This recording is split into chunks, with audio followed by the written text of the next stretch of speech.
is up, everybody? Welcome to another episode of Limited Resources. This episode number 320.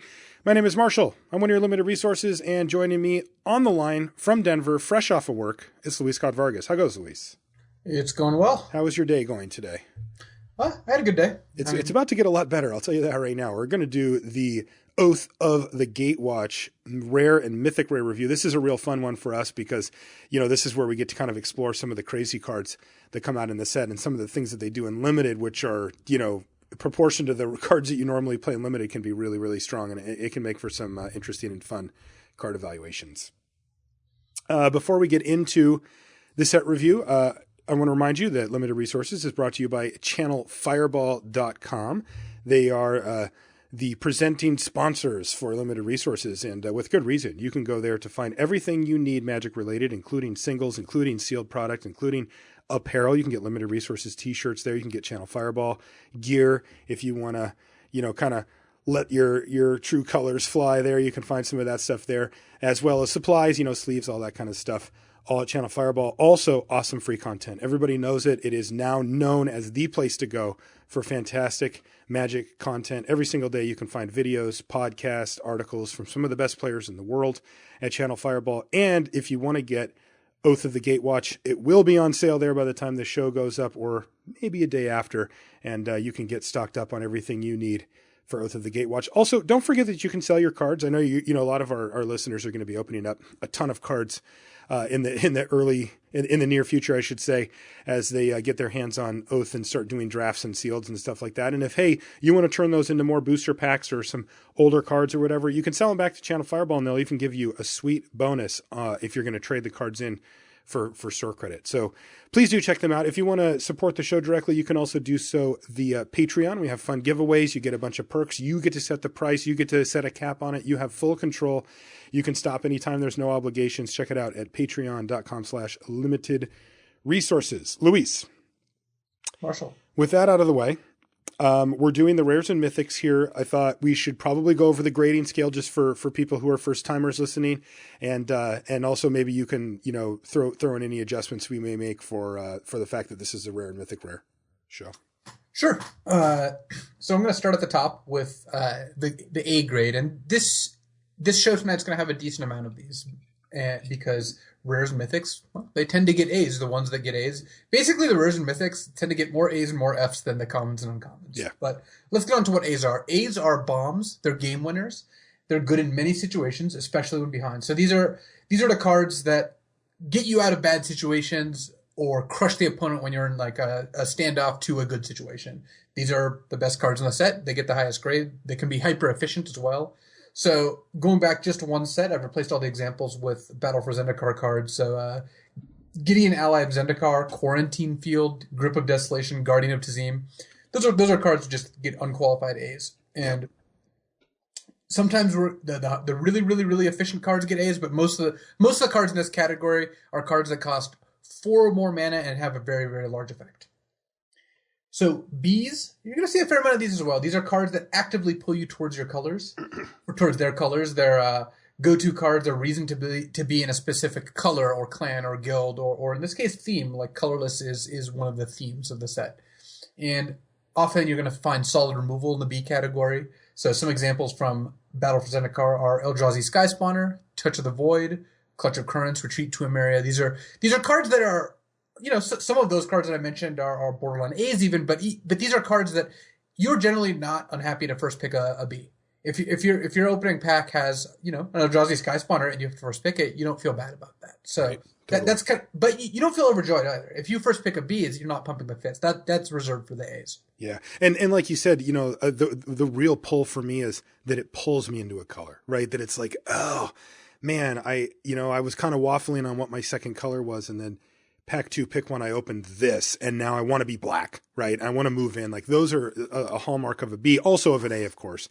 But, where they have that gravity that says, I want to go I want to make sure I can play with that card in my deck. Well, a good distinction between a B and an A is you're not going to see an A fifth pick. You will sometimes see Bs in the around 4 to 6 pick range, and that's one of the signs you're going to read. You're going to be like, oh, okay, a fourth pick Eldrazi Sky Spawner or Touch of the Void. Maybe this color is open. Yeah, you're just never going to see a fourth pick Guardian of Tazim because there's just no way that can happen. Right.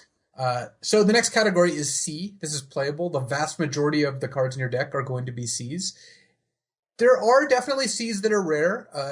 It's tricky, and one of the reasons that we do this review, I find this one to be very helpful, is that most people are not going to get a chance to play with that many of the rares. Even if you do a lot of drafts, it takes a lot of drafts before you've seen all the rares. So you really want to be able to identify the rares that actually are Cs, because rares tend to get overrated. So we're going to try to avoid that based ourselves. on the fact that they're rare, right? There's some mental thing that happens. You just see it less and also have less experience with it. But anyways, so the Cs are just the solid playables, the cards you put in your deck. You don't really think too much about it, but you also aren't ever really excited about, and some of these end up getting cut. So these are cards like, Sheer Drop, Valakut Invoker, Myers Malice, just the solid cards. These are limited magic cards. That's basically what they are. Yep. D is the next category. These are the sometimes playable, but would prefer not to run them. These are the cards that are mediocre, your 22nd/23rd card, the card you get with 4 or 5 cards left in the pack, and maybe you run one of these because you have to. Not a whole lot else more for them than that. These are cards like Call the Scions, Nirkana Assassin, Eldrazi Devastator. I've played all these cards. I've not really ever been happy to play any of them, though I suppose in this particular example, Call the Scions moves up because of synergy. Yeah. The last category is F, and you're going to see a decent amount of Fs in rare because these are the cards that just don't do anything. They're completely unplayable. When we see a common that's an F, it's cards like Hedron Blade or Salvage Zone that just isn't good. Rares have cards like Call the Gatewatch or Hedron Alignment, a sneak preview. These are the cards that just don't do anything. They just don't have text. So that's where you're going to see a lot more Fs under the rare category. We've also got Sideboard. These are cards that you wouldn't main deck, but can be quite good out of a sideboard, usually around B range in the sideboard. Rares don't often fall into this category either, so you might not run into very many here. Yeah, what was the one? What was the 4-drop artifact from Battle? Hedron. Aligned Hedron Network. Yeah, that was one that I would consider. I would bring out of the board sometimes, right? If my opponent had a couple of huge things I couldn't deal with otherwise. But those rare sideboard cards are, they're rare. They don't pop up very often. The last category is Build Around, and you will see this at rare. These are cards that are not good cards to just put in a deck, but if you do the work, they can do a lot for you. These are cards like Molten Nursery, Colostria Healer, Vampiric Rites. So they're cards that are hard to grade in a vacuum because by themselves they don't do much, but in a specific deck they do. Right. Okay. So that's the breakdown of our grading scale. Something else to keep in mind as we start moving forward here are that the last show we did, the Commons and Uncommons review, is the really important bread and butter. What makes up this format are the commons and the uncommons when it comes to limited. But we don't want to overlook the importance of the rares, right? These are often going to be cards that win you the game. They're also going to be cards often that, in sealed specifically, but also in draft, that you're going to need to consider that somebody's going to be running these type of cards, and you can't just build a deck that has no answer to them in some scenarios and stuff. So you don't want to put too much weight on the rares because, as Luis outlined earlier, I mean, you have to draft a hell of a lot to just see all the rares. And even then, you can draft one and just not draw it. You can have it in your deck during a draft and just have never actually played with the card yet. And these little wrinkles and synergies and little things will pop up when you actually get them in your hands and get to play them. So, it's certainly worth it to put some time in to figure out these rares. And which is why we do this particular episode. Okay, so what we're going to do is we're using the card image gallery to go through. We're going to start with green. We like to rotate the color that we start with, and this set it's green, which we're using again the card image gallery on Wizards.com. So it's going to order them with the devoid cards of a color up front, and then the rest. So you'll have to kind of scroll down with us. But the first one we have up, Luis, if you're ready to dive in here, is Vile Redeemer, which is a nice little card. It's a 2 and a green for an Eldrazi at rare. It's a 3/3 with Devoid. We knew that. And Flash, which that's already business, right? I mean, we're talking about a 3-mana 3/3 Flash. That's like geez, I would like to play that in basically any deck that could cast it. I would never cut a 3-mana 3/3 flash from a deck that it was that color. Yeah, super powerful. Now, it's got an extra ability here. So it says, when you cast Vile Redeemer, you may pay colorless, just 1 colorless mana. And yes, I do mean colorless mana specifically. If you do, put a 1/1 Eldrazi Scion token onto the battlefield for each non-token creature that died under your control this turn. Which is kind of cool, right? Wrath Protection, Sweeper, just a big combat that got kind of messy. You can wait until the combat's over and then cast Vile Redeemer and pay. I mean, it's really a kicker cost. Let's be straightforward here. And for that 4 mana, 2 generic mana, a green mana, and a colorless mana, you're going to spit out a 3/3 with him, and then any of your creatures that died are going to generate you a 1/1 Scion for each one as well. Which, look, we already liked the floor, right, Luis, of a Vile Redeemer, and now we're adding on some extra gravy. I'm in. Card seems great. I don't really want a floor covered in gravy, but yes, I do like Vile Redeemer. That wasn't the image I was going for. It was like value gravy, and now I feel like I might have made a mess. So one thing I did want to say, though, Luis, about Vile Redeemer that I learned firsthand, I actually had it in my pre-release, that you're going to want to look out for, is I was in a scenario where my opponent had a huge board state, attacked with everything for lethal. I had a lot of creatures too, and I had to make a whole bunch of blocks, and I had Vile Redeemer in my hand. So something like 5 of my creatures were going to go. The problem was that my only sources of actual colorless mana were creature-based. I didn't have any lands at the time that made colorless mana on the battlefield. So I sat there and thought about it. I thought, well, can I float the mana? Can I go block, block, block, block, block, tap one of my creatures, my Hedron Scrabbler or whatever it's called, and then cast my Vile Redeemer and get my creature. Well, no, that wouldn't work because the creatures have to have died for me to get the 1/1s out of the deal. And I can't float mana between turns or between steps and phases. So the answer is no. You can't. It doesn't work that way. So if you're going to get the full value off of it in a situation like that, you are going, like where it's a combat-based one, you are going to need to have a colorless mana source that isn't dying basically that turn. So either a land or an extra creature that you can keep around afterwards. So keep that in mind. It's a little tricky. That said, Vile Redeemer is great. 3 mana, 3/3 flash is just fantastic. Yeah, this is a great card. I wouldn't go out of my way to add colorless sources to my deck. Like if I had a normal red-green deck and just picked up a Vile Redeemer, I wouldn't play like Wastes, for example. But if you can get a free colorless source or two, yeah, go for it. You maybe have a Scion Maker, you maybe have a Blighted Gorge or what have you. And if you have more colorless sources, sure, that's great too. But the card is just a great card already. So I'm at B range. Like I waver between B and B plus. I think B is really solid for Vile Redeemer. So it's funny because 2 and a green for a 3/3 flash is about a B.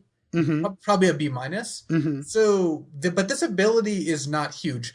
I believe that if you were to play, 3 drafts with a Vile Redeemer in your deck with like a couple colorless sources in each deck, you'd get very few Scions total. Because totally. I mean, how often do you have multiple creatures die in the same turn and have a colorless mana available? Like, it's just got a lot of things going together to make that work. But it's still just a free ability. So I like B on Vile Redeemer. All right. Let's move on to World Breaker. Just so we're clear, since you supposedly had a cold and I had to read all the cards last week, I will not be reading any cards this week. No, you will be reading cards. I liked it. I enjoyed it. I thought it gave the show kind of a cool edge. So. World Breaker. It's 6 in the green for a 5/7 Eldrazi. It's Mythic Rare. It's Devoid, of course.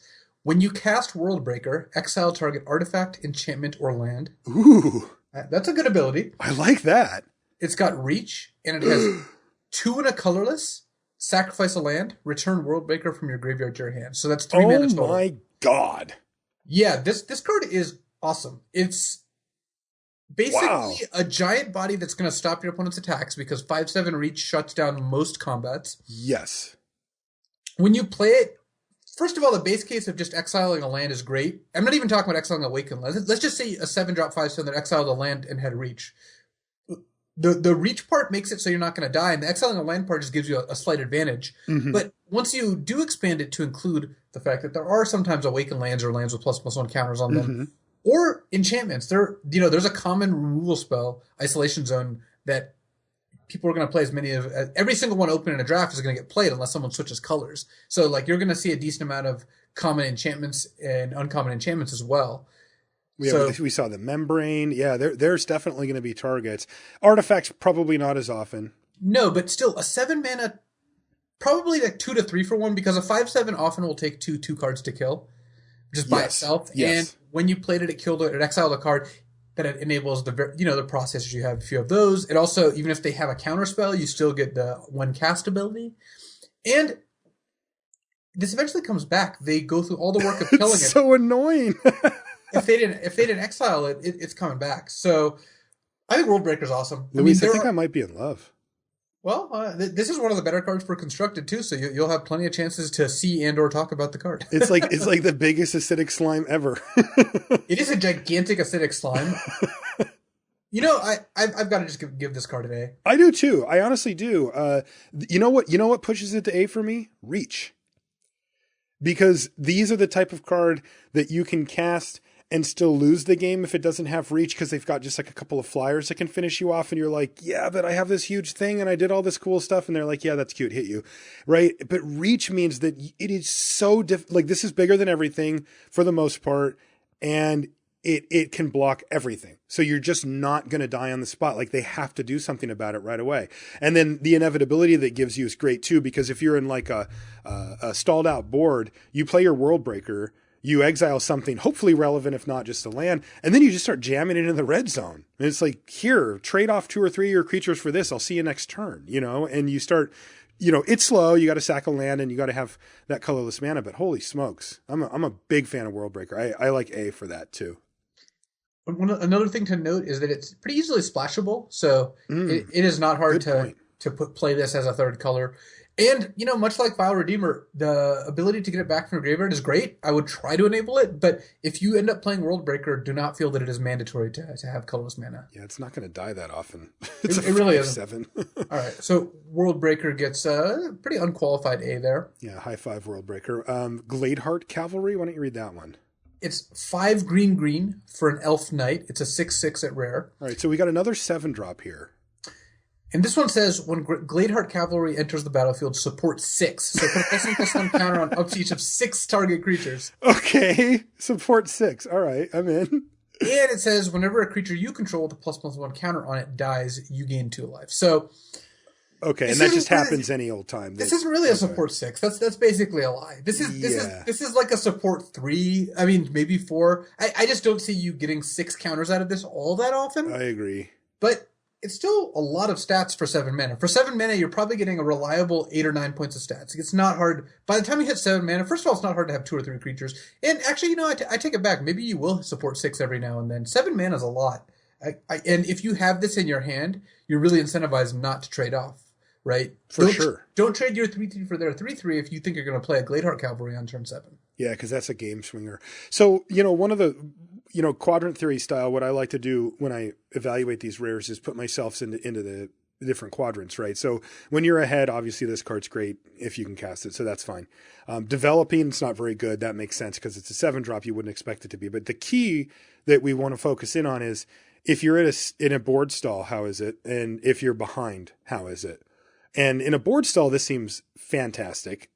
When you're behind, I have a harder time grading it there. How do you feel about, does Gladeheart Cavalry save you when you find yourself in a position where, you're kind of scrambling and you like hit that 7th mana and you're like, okay, I can finally play blank. Is Gladeheart Cavalry what you're looking for? It's pretty solid.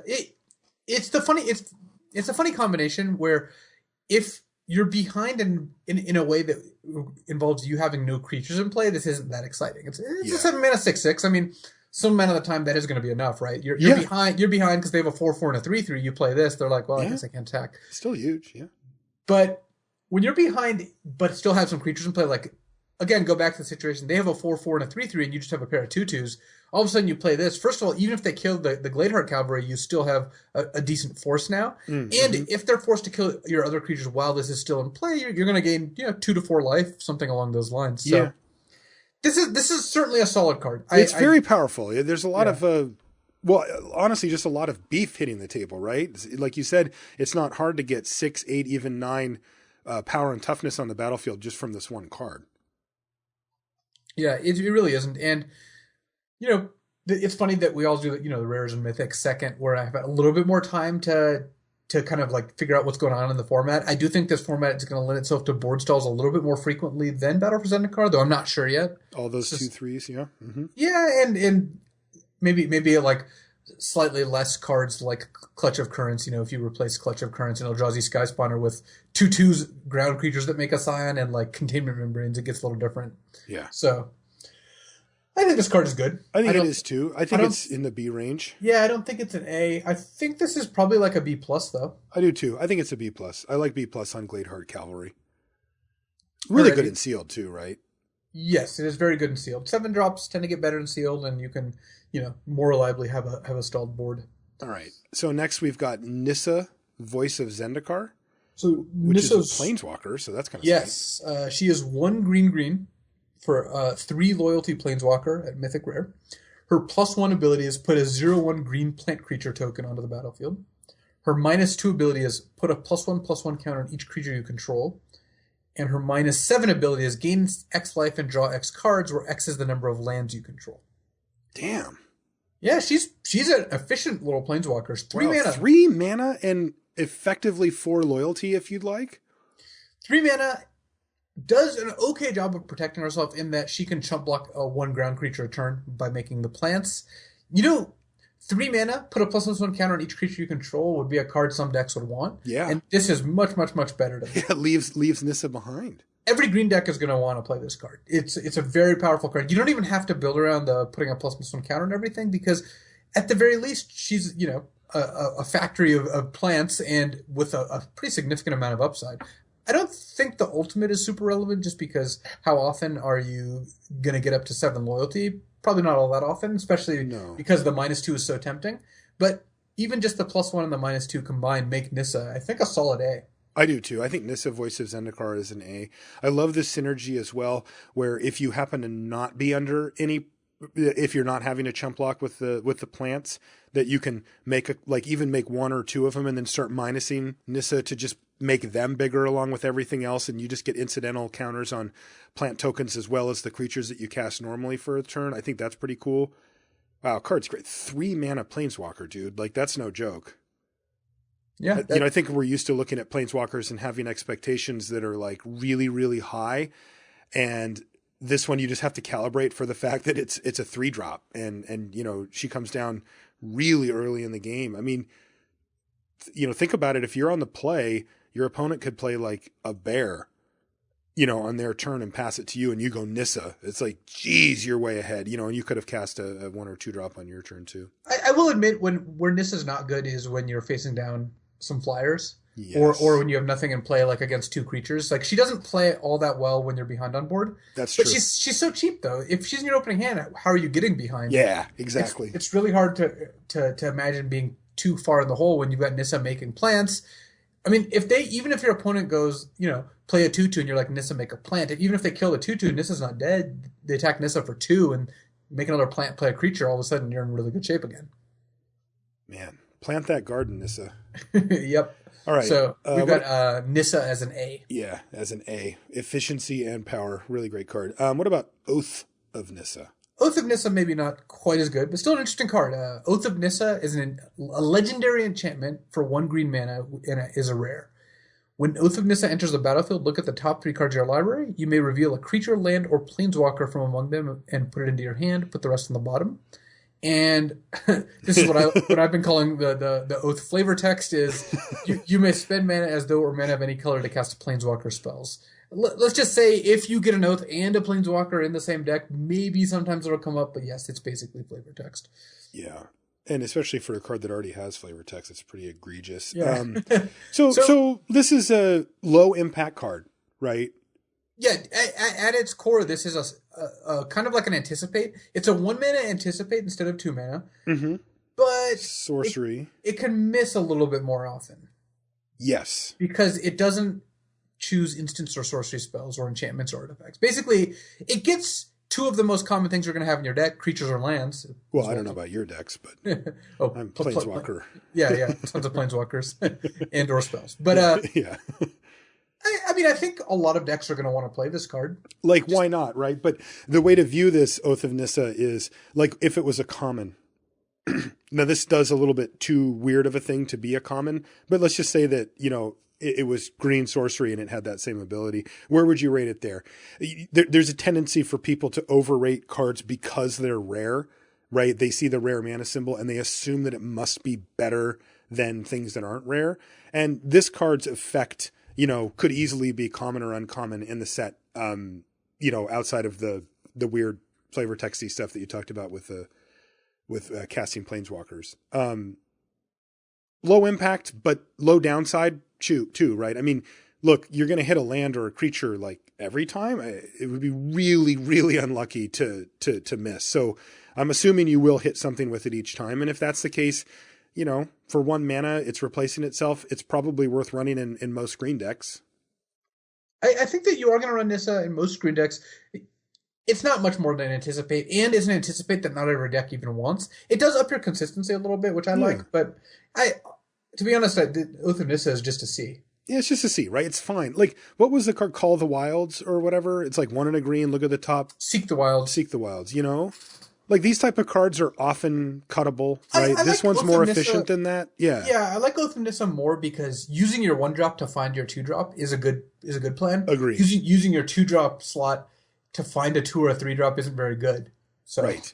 But this card is, in that ballpark, right? Where you're like, you're searching around and you're kind of spinning your wheels, but it's so cheap. I think it's worth it. I like Oath of Nissa at C. Sylvan Advocate, I believe, is our next card. It is. It's 1 in a green for a 2/3 rare. It's an elf druid ally. It has vigilance and says, as long as you control 6 or more lands, Sylvan Advocate and land creatures you control get +2/+2. So I want to just rewind. So for starters, it's 1 in a green. That's 2 mana for a 2/3 vigilance, which I'm already like, damn, that's like, that could easily cost 3 mana in this set. And this one only costs 2. So that's very efficient. And then, the thing just gets huge once you hit your 6th land. It becomes a 4/5 vigilance. That's massive. Yeah, I think this is just a really efficient card. Me too. On both sides, it's great. And every now and then you're going to have some lands in play off of, one of the embodiments or whatever the uncommon cycle is. Yeah, or Awaken from DFC, right? I mean, it happens. Yeah. This card's just great. Look, this to me is the classic B. It's the type of card that has stone zero downside. There's just nothing. There's no setup cost. There's nothing to make this card good. It rewards you for doing things that you're going to do anyway, which is basically just play your lands. And even as a 2/3 vigilance for 2, you would already just be like, sure, get in my deck. That's a solid little beater. So I think Sylvan Advocate is just rock solid. Grows with the game. It makes it a late game top deck that's much more relevant than even a really efficient spell like a 2/3 vigilance would be. I just think it's great. Yeah, I see nothing wrong with Sylvan Advocate. The funny thing is, it's hard for a card that's essentially just a vanilla card to get too high of a grade. But right. I can't really imagine when this is going to be bad. I guess it's bad if you draw it around turn 4 and you have to wait till you found the window. Yeah, you have to wait till it becomes big, but it's already slightly too late for it to be efficient. Right. That all being said, I've got to give Sylvan Advocate, I think, just a B. Yeah, me too. I give it a B. Sweet card, just super solid. Excuse me, our last green card is Zendikar Resurgent. Can you read that one for me, Luis? It's 5 green. Enchantment. It's a rare. And it says, whenever you tap a land for mana, add 1 mana to your mana pool of any type that land produce, which technically includes colorless. So you can tap a wastes for 2 colorless mana. Oh, that's kind of cool. And it also says, whenever you cast a creature spell, draw a card. So this is, kind of like Mirari's Wake, right? It doubles your mana. All your lands produce double. And then also it's a permanent glimpse of nature. Whenever you cast a creature, draw a card. So if you ever wanted to know what the difference between good and sweet is, as Luis and I use it and many others, look back at World Breaker to see what a good card is and look at Zendikar Resurgent to see a sweet card. Yeah. This one does not get you out of being behind, but the draft video that you post with Zendikar Resurgent is going to be a lot more popular than the one that you post with Worldbreaker, I predict. So, look, if you play this and untap with it and have a steady stream of creatures, you win the game. Yes. This is like, okay, look at it this way. You spend 7 mana, initially, but then it doubles your mana, so you have at least 14 mana on your next turn. And you're probably going to play 2 to 3 creatures if you have a creature-heavy deck, essentially for free. So it's kind of like a 0 mana draw for. Oh, God. If you operate under a few assumptions. Yeah. That's a lot of if statements in front of that. So the truth is that Zendikar Resurgent is not very good. The reason for that is that it's so expensive and doesn't affect the board the turn that you cast it, meaning that usually you're going to have to tap out for Zendikar Resurgent. It doesn't attack. It doesn't block. Going back to the quadrant theory, if you find yourself behind, you do not want to see Zendikar Resurgent at all in your hand. It's just terrible. And if you find yourself at parity, this is where things get tricky, because if you're actually at parity, Zendikar Resurgent could be quite good. And part of it's with the mana, but it's actually because it draws you a bunch of spells if you can draw creatures. The big catch here, it's 7 mana. Like, have you just kept a bunch of creatures in your hand on your march up to 7 mana? Probably not. So, you're going to either have to like sandbag one or draw one to get the chain rolling and try to, work together a bunch of creatures. You're obviously going to have enough mana to cast anything that you do draw. Yeah, the mana ability is a little less relevant here. Right. Because, as you said, you already have 7 if you cast it. 7 mana to start with. Okay, jokes aside, I think that this card could be good in some decks. Okay. But it's really going to require a lot of legwork. I'm not going to call this a builder run because I don't think it gets to that stage. But if you have, a deck that has 16, 18 creatures and can successfully stall the board, then Zendikar Resurgent could be like your finisher. It could be the finishing blow. Like you play Zendikar Resurgent, you untap, and you just go off. You go. Yeah, a bunch of spiders just holding things down. Maybe in Sealed, that's a more realistic view. Maybe this is a good card in Sealed. I have trouble doing anything better than like giving it. I really have to give this like probably a D. Yeah, I wasn't going to go any higher than a D. The thing I like about it is that it can give you some sense of inevitability. Like you mentioned, though, you don't usually want your mana ramp spells to cost 7. That the window has kind of passed there for really potent curve out type draws. Like you said, if you can stall the board, though, I mean, play a creature, draw a card. Next turn, you draw another creature, you play it. You draw a card, you drew a creature, you play it. You can really sort of overwhelm your opponent in the super late game if your deck is designed and capable of getting you to that point. So keep that in mind before you just go playing Zendikar Resurgent. That said, look, if you want to have some fun, that card is sweet. I mean, you could cast some stupid stuff off of it. And I'm sure that there will come a point where I open that card and I windmill it. It is powerful. It is. It's just, if there's any type of aggro deck in the format or any type of deck that can apply pressure to you, you're not going to want to look down and see that in your hand at all. Look, is this going to be a repeat of us saying Ugin wasn't good? Maybe Zendikar Resurgence the Ugin of the set. I think Ugin has a little bigger effect on the board when you cast it. All I know is 0 mana draw 4. I'll tell you what, Luis. I hope that that's the case. Because if that's the case, then this format is right up my alley. Okay, so that, I believe, does it for green. Right. Yeah, that was was Zendikar Resurgent a D for those of you. Yes, Zendikar Resurgent gets a D, and it is one of 3 7-drops that we reviewed here? Yeah, the green had a lot of 7s. Yeah. Maybe green's getting better after all. Yeah, maybe. But those cards range from efficient rares to kind of over-the-top powerful rares. So we'll see. I think Worldbreaker was my favorite of the bunch as far as kind of hitting a balance. White. Shall we? First card is Eldrazi Displacer, a card I know a lot of people are excited about for different formats. It's 2 and a white for a 3/3 Eldrazi with Devoid at rare. And, quick vanilla test. Nice, right? 3/3 for 3. I'm in. And then it's got an activated ability of 2 and a colorless. Exile another target creature, then return it to the battlefield tapped under its owner's control. Well, holy hell, that's a good ability. So I give this card a pretty high grade in my written set review, but that was about a week ago at this point, and I've had more time to reflect on this. I think Eldrazi Displacer is just absurd. And is it just amazing or what? Well, I also got to play against it the produce. That was the other big difference. Now, the question is, did you get to play against it or did you have to play against it? Because that'll tell us how good it is. We immediately nuked it with Touch of the Void, but still. Okay, fair. I mean, it is a creature. It thankfully can't protect itself. This card would be the most annoying card in the universe if it could. But what this does is, first of all, it's a 3-mana 3/3, which, as we said before, thumbs up is already fine.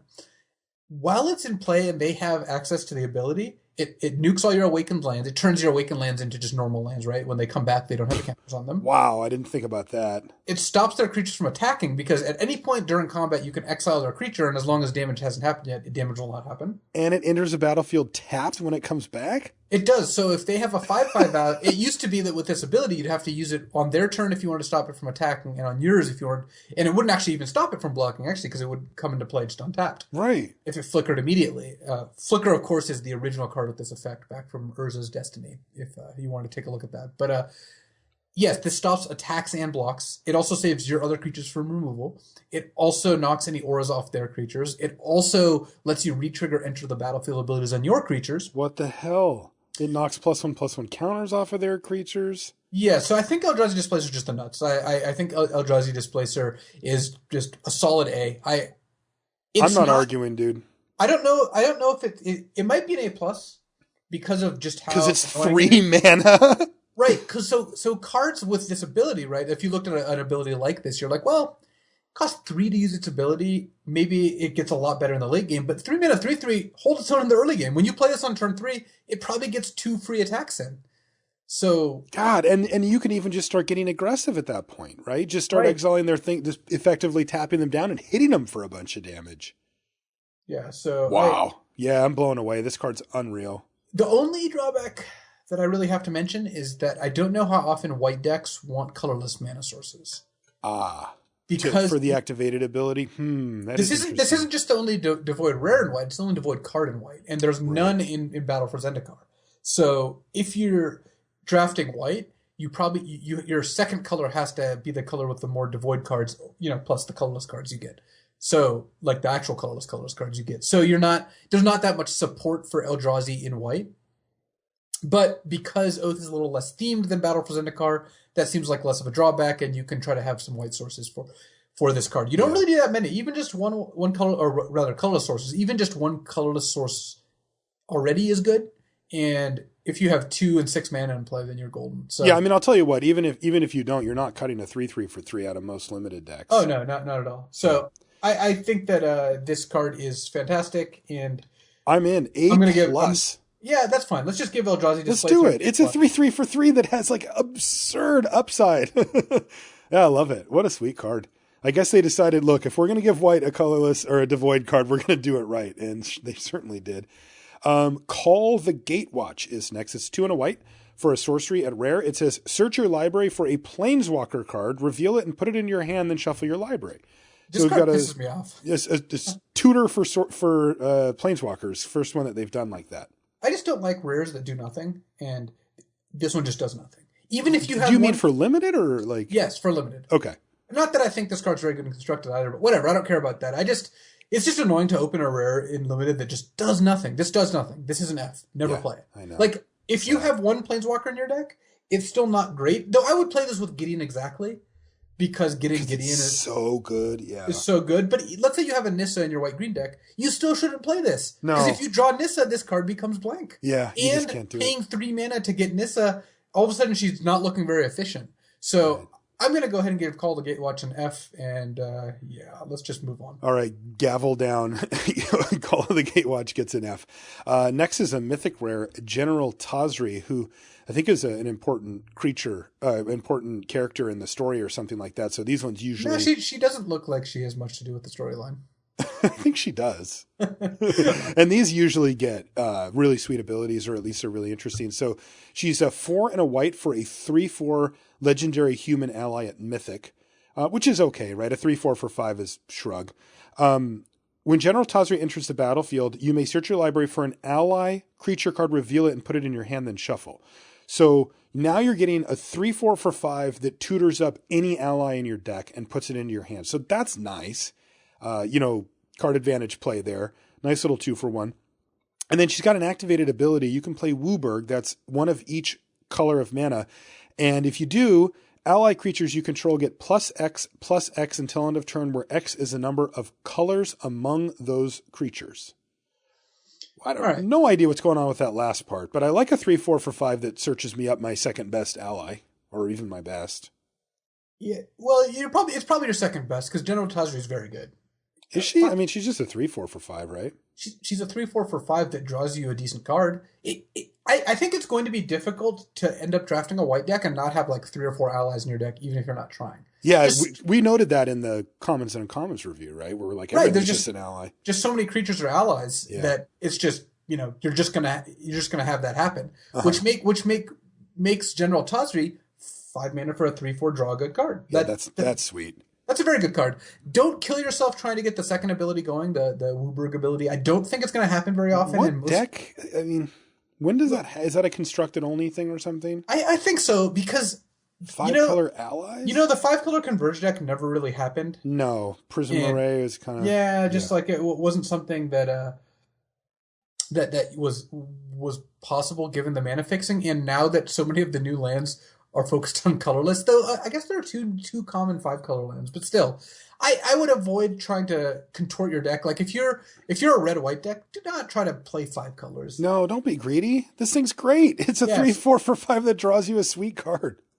So what grade would you give it? Operating under the assumption that it does not take work to put even just 3 allies in your deck. I would give General Tazri a B+ based on that. I think it's like a reasonably efficient body that draws me a good spell, and that's great, right? That's not game ending great, but that's rock solid. No, I would that's good. Love to play that card.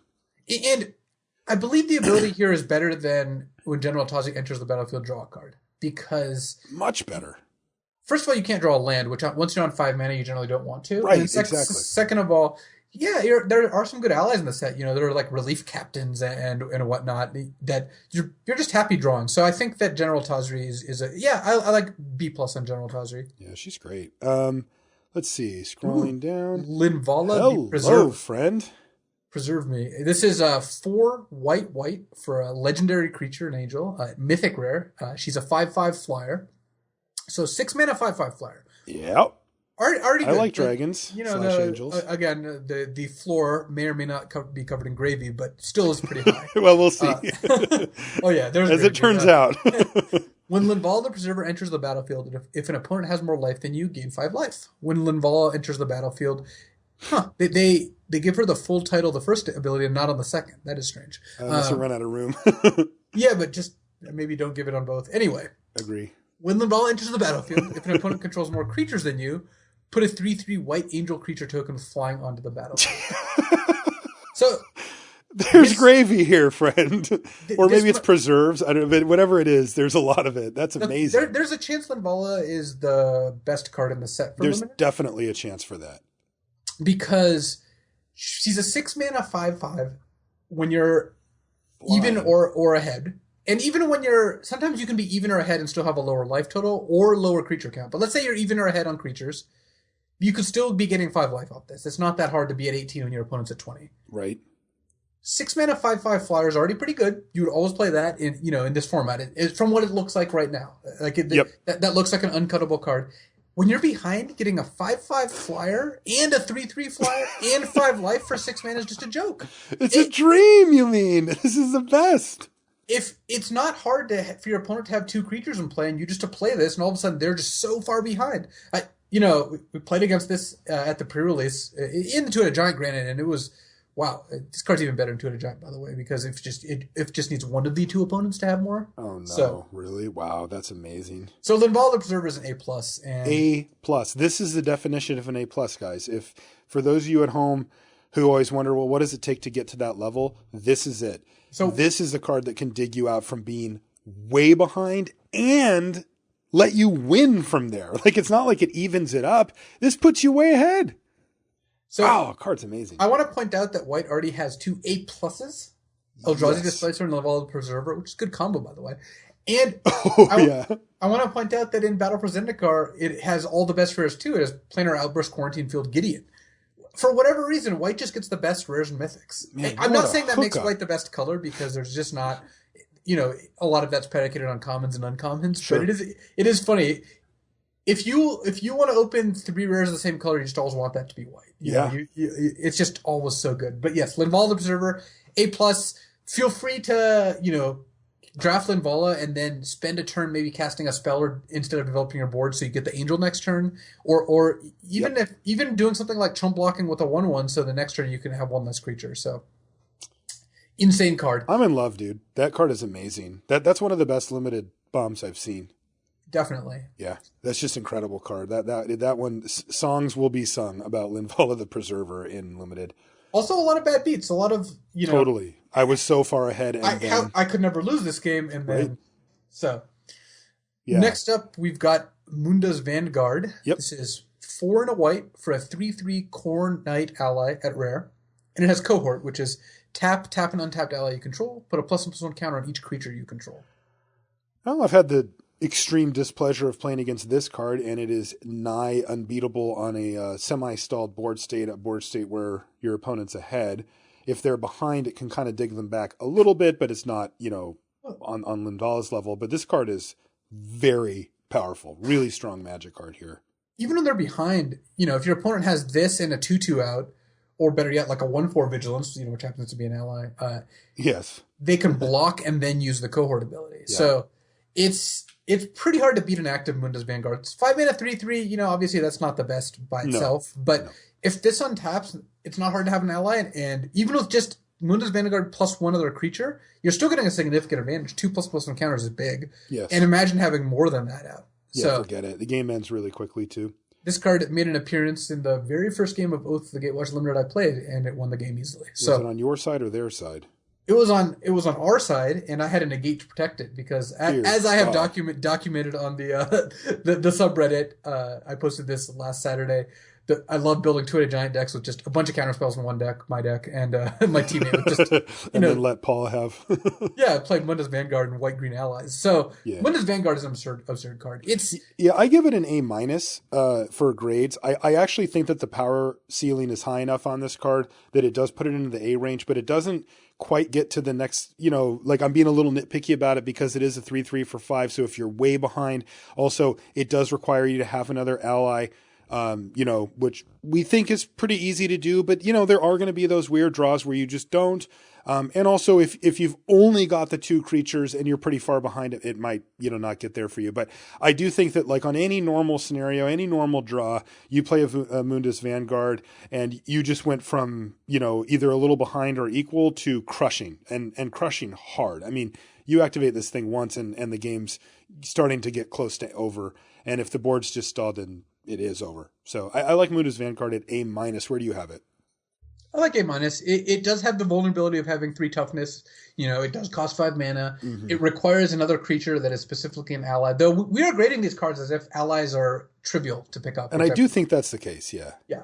And if your opponent removes or bounces it, in white specifically, yes. Yeah. If your opponent removes or bounces it, then you got not a whole lot out of the deal. So, I can list all those reasons why it's not an A, which obviously means the card's still great. It's an A-. So Munda's Vanguard gets an A-. Next up, we've got Oath of Gideon. This is 2 and a white. Again, a legendary enchantment at rare. When Oath of Gideon enters the battlefield, put 2 1/1 white core ally creature tokens onto the battlefield. Each planeswalker you control enters the battlefield with additional loyalty counter on it. Boy, do I wish there were not so many rares that reference planeswalkers in this set. Can you just read the actual flavor text from now on? It's more interesting than for than justice and peace. I will keep watch. Thank you. Yeah, is that Gideon's voice? It sounded like it to me. Yeah.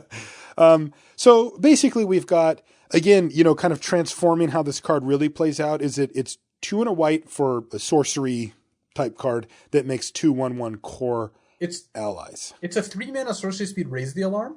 Yes. But if Raise the Alarm made allies, it would be really good. Yeah, I think so. I mean, I don't think there's tons of decks that care too much about the allies. I mean, some definitely will. But it's not to the same degree as in Battle for Zendikar because you get less of the rally triggers. Yes. However, if you have Oath of Gideon, that just means in once you open your third pack, which is Battle, you can start looking for those Tajuru Beastmasters because Oath of Gideon is very good at those cards. Yeah. So I think Here, I have a comparison for you, Luis, to help frame, again, going back to don't get overexcited because you see the rare mana symbol here. Compare this to Call the Scions. This is worse than Call to Science. I think so too. Because maybe not a ton, but it's slightly worse. And that card, while in green, let's say put it in any color you want or whatever, never really found its niche, right? It was our theory, I believe, is that Call of Science got better. Okay, so, sure. But like looking back, that was never a card that you're like, oh my God. Right. In triple battle, Call of Science was our example. Like I had it at D. In that you're never... You sometimes play it. Yeah, you sometimes play it. You're not super happy about it because without specific reasons to. And again, I even mentioned that in the grading scale that Call to Scions is an example of a card that can change in value because given enough, token making or ramp or whatever sacrifice effects, it does get better. And Oath is in a very, very similar spot.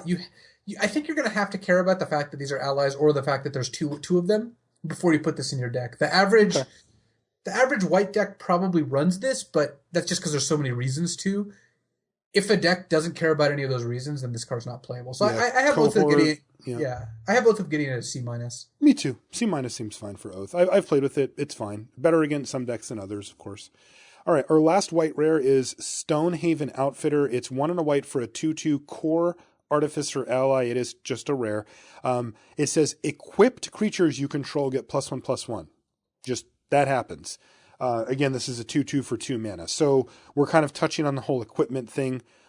It says whenever an equipped creature you control dies, draw a card.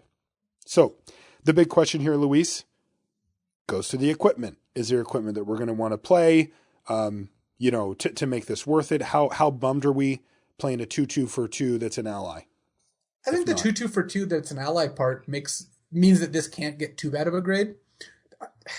As exciting as the text is, and it is exciting, those are two powerful lines of text. Yeah. I don't want to put equipment in my deck. I just don't. None of the equipment is good. And I would prefer to not take a card early that cares about equipment. If you have Stonehaven Outfitter, then maybe you will run a piece of equipment because it gets a little bit more appealing. But honestly, the fact that there's like this minor equipment theme, and then all the equipment is just largely unplayable, makes me kind of wonder what is the intent there? Like, is the intent for there to be an equipment deck that maybe comes together once every 8 drafts or 6 drafts, or is it just, well, this didn't quite get there, we were hoping it would? I don't know what the answer is to that. I don't either. I'm gonna go ahead and give Stonehaven Outfitter. It's just like a C or something. Yeah, right? I think it's just a C because a 1 and a white for a 2/2 ally is something you might want in your deck anyway, and it's more efficient than something like Oath of Gideon, for example, which we gave a C-, but not a ton more. So I think C is a good grade for Stonehaven Outfitter. All right, well, that's it for white, and I will tell you, there's some scary stuff in here. You said it. We've got 2 A+. We've got an A- with General Tazri in there as well. And then a few mediocre ones with those last couple, the Stonehaven Outfitter. And Munda's Vanguard at A-. Oh, right. Jesus. Yeah, it's funny. If you open a white rare, if it's called a Gatewatch or Oath of Gideon, then you're very unhappy. If it's anything else, you're pretty much pumping the fist. I guess you're not pumping the fist if you first pick General Tazri or Munda's Vanguard as much to even the same degree as Displacer or Linvala, but you're still pretty happy. Yeah. And I'm going to go ahead and say that white. I would be surprised if white wasn't a runaway favorite for the rare category. I agree. Which, all right, let's go ahead. We have to reiterate, it does not reflect on the color's overall rating all that much, just because it's the commons and uncommons that matter. That's right. All right, let's move on to blue. Our first one is Deep Fathom Skulker. It's really interesting. Is it? I haven't. I have seen this one. Yeah. So 5 and a blue for a 4/4 Devoid Eldrazi. It's a rare. Whenever a creature you control deals combat damage to a player, you may draw a card.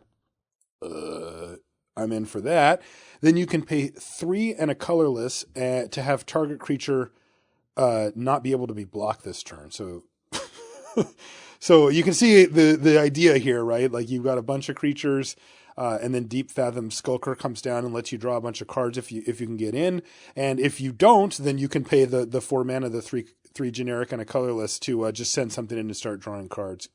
That's awesome. I think Deep Fathom Skulker is quite good. It requires a little bit from you, right? Indeed. Because it's got two different abilities. They're both good, and they both require some deck building costs. But first of all, whenever your creature you control deals combat damage to a player, you draw a card. That makes me want to put evasion creatures in my deck. Yeah, Guess what? I already did want to do that. Yeah. I love cards that pay me for things I would do anyway. Oh, that's great. So the dream scenario is you just like play a little flyer or two, and then you, on turn 6, play a Deep Fathom Skulker and attack and draw 2 cards. If you do that, then this is a 6-mana 4/4 Mole Drifter. I got shivers when you said that. Yeah, and I mean, and that is just gas. Yeah, that is insane.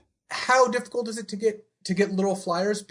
I don't mean that they have to be small. 3/3 flyers are great too. I'm just saying it's easier to assemble an army of 2/2 flyers or 2/1 flyers or whatever. Mm-hmm.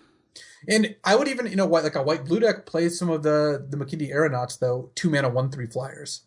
Oh yeah, there's the white card that you can jump. You can pay 1 and a white to give it flying until that's less good with this because you tap out for this. Yeah, sure. But there are still a lot you can do. So, and then you move on to the second ability, which, again, this is another one of those cards. I can totally see playing this in a deck that has no ways to make colorless mana, and that's fine. But if you do make colorless mana, then it means that this can get in for 4 points of damage in a card, which is pretty and that's important to note here, Luis. It does count itself. It just says whenever a creature you control, not another creature, but a creature. So if Deep Fathom Skulker, which is a pretty beefy 4/4, it can connect as well, then bang, you're drawing cards off of it. So Eldrazi Scions, right? Yeah, it's okay. See, the reason we're harping on evasion is that most of the time on turn 6, your ground creatures don't just have free reign to bash your opponent. Exactly. You know, another thing I like about this card, it's splashable. Mm-hmm. I can see a token deck either, playing blue, though blue doesn't support the token theme all that much, or splashing blue. What if you had a white-green deck and you made a bunch of ally tokens or scions, then on turn 6 you played Deep Fathom Skulker and got in with 4 or 5 creatures. That doesn't seem completely unrealistic to me either. Even if you lose 1 or 2 tokens, if you draw 3 cards out of the deal, you came up way ahead. I like the way you think, Luis.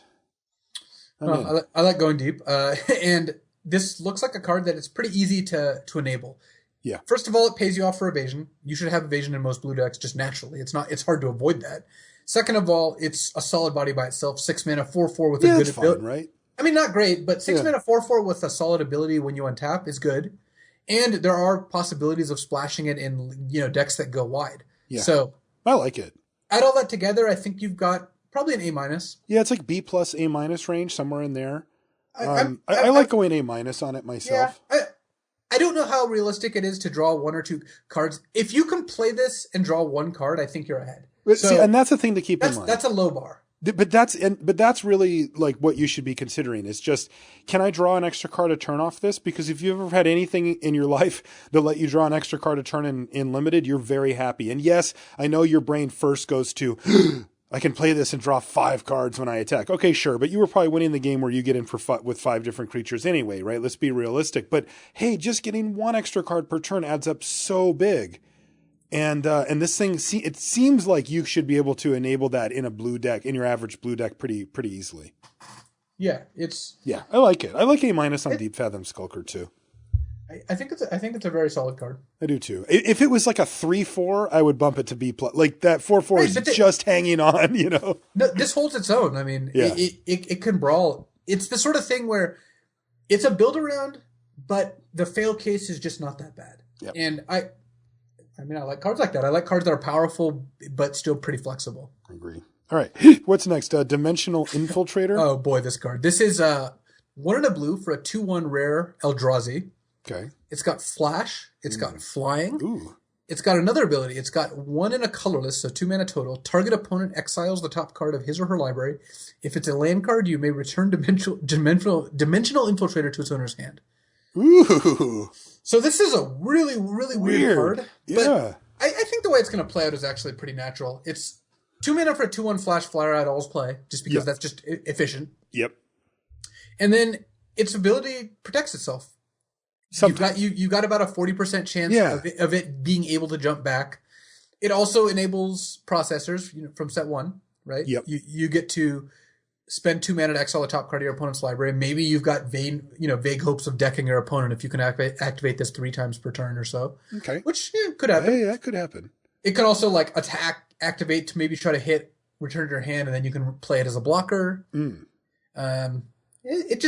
It messes if you're with your opponent if they are putting cards on top of their deck for any reason. Yes, that's the best. It doesn't come up in limited too often, but when it does, it's fantastic. I mean there is like the Seer's Lantern thing that scries. Mm-hmm. So scry, keep it. Yeah, you can use it. You can mess around with that. Overall, the vast majority of this card's value is contained in the 1 and a blue 2/1 flash flyer. Yeah. Again, you do not need colorless mana to make this card good. I would play it in any blue deck. I would try to include colorless for this if I had other reasons too. That's the thing I'm worried about here. Is I'm worried that someone's going to take a deck and like a blue-white Flyers deck, and they have a Dimensional Infiltrator, and they're just going to put a waste in their deck. Because, hey, might as well activate Dimensional Infiltrator. Just don't do that. You're just going to make your mana worse for very, very marginal benefit. Right. What you should be doing is if you have, like, a Dimensional Infiltrator and a Deep Fathom Skulker and maybe one other card, maybe you play, like, a Source or two. But just for this is not enough. And honestly, 3 cards that are of this power level of an activated ability is probably not enough either. You would want something a little bit more before you really want to destabilize your mana. There is a very real cost to having a colorless land in a deck, even a 2-color deck. So for sure, take Dimensional Infiltrator. It's a good card. It's I think just a B. Just yeah, because of how I had it at efficient B is. minus, but maybe the activated ability and the weirdness does add up to a B. No, but... actually, you're right. I like your grade. B minus for Dimensional Infiltrator. Just don't go overboard on the colorless deck. This is not an engine. I like that card. That's a cool card, right? Like I love it when they find those little crevices to just make a neat, not super, you're not like, wow, but it's just like, that's cool. Like a neat little ability. I like it. I'm sure we'll get some story out of you or I where, we have to block for 3 consecutive turns with our Infiltrator and have it, come back to block again. So we're just like praying to peel lands off there'll be some stories generated from that card, which I like too. Yeah. I like cards that have these abilities that can do a lot of different things and appeal to a lot of different, players and decks. So yeah. I like that the activator does a couple different cool things.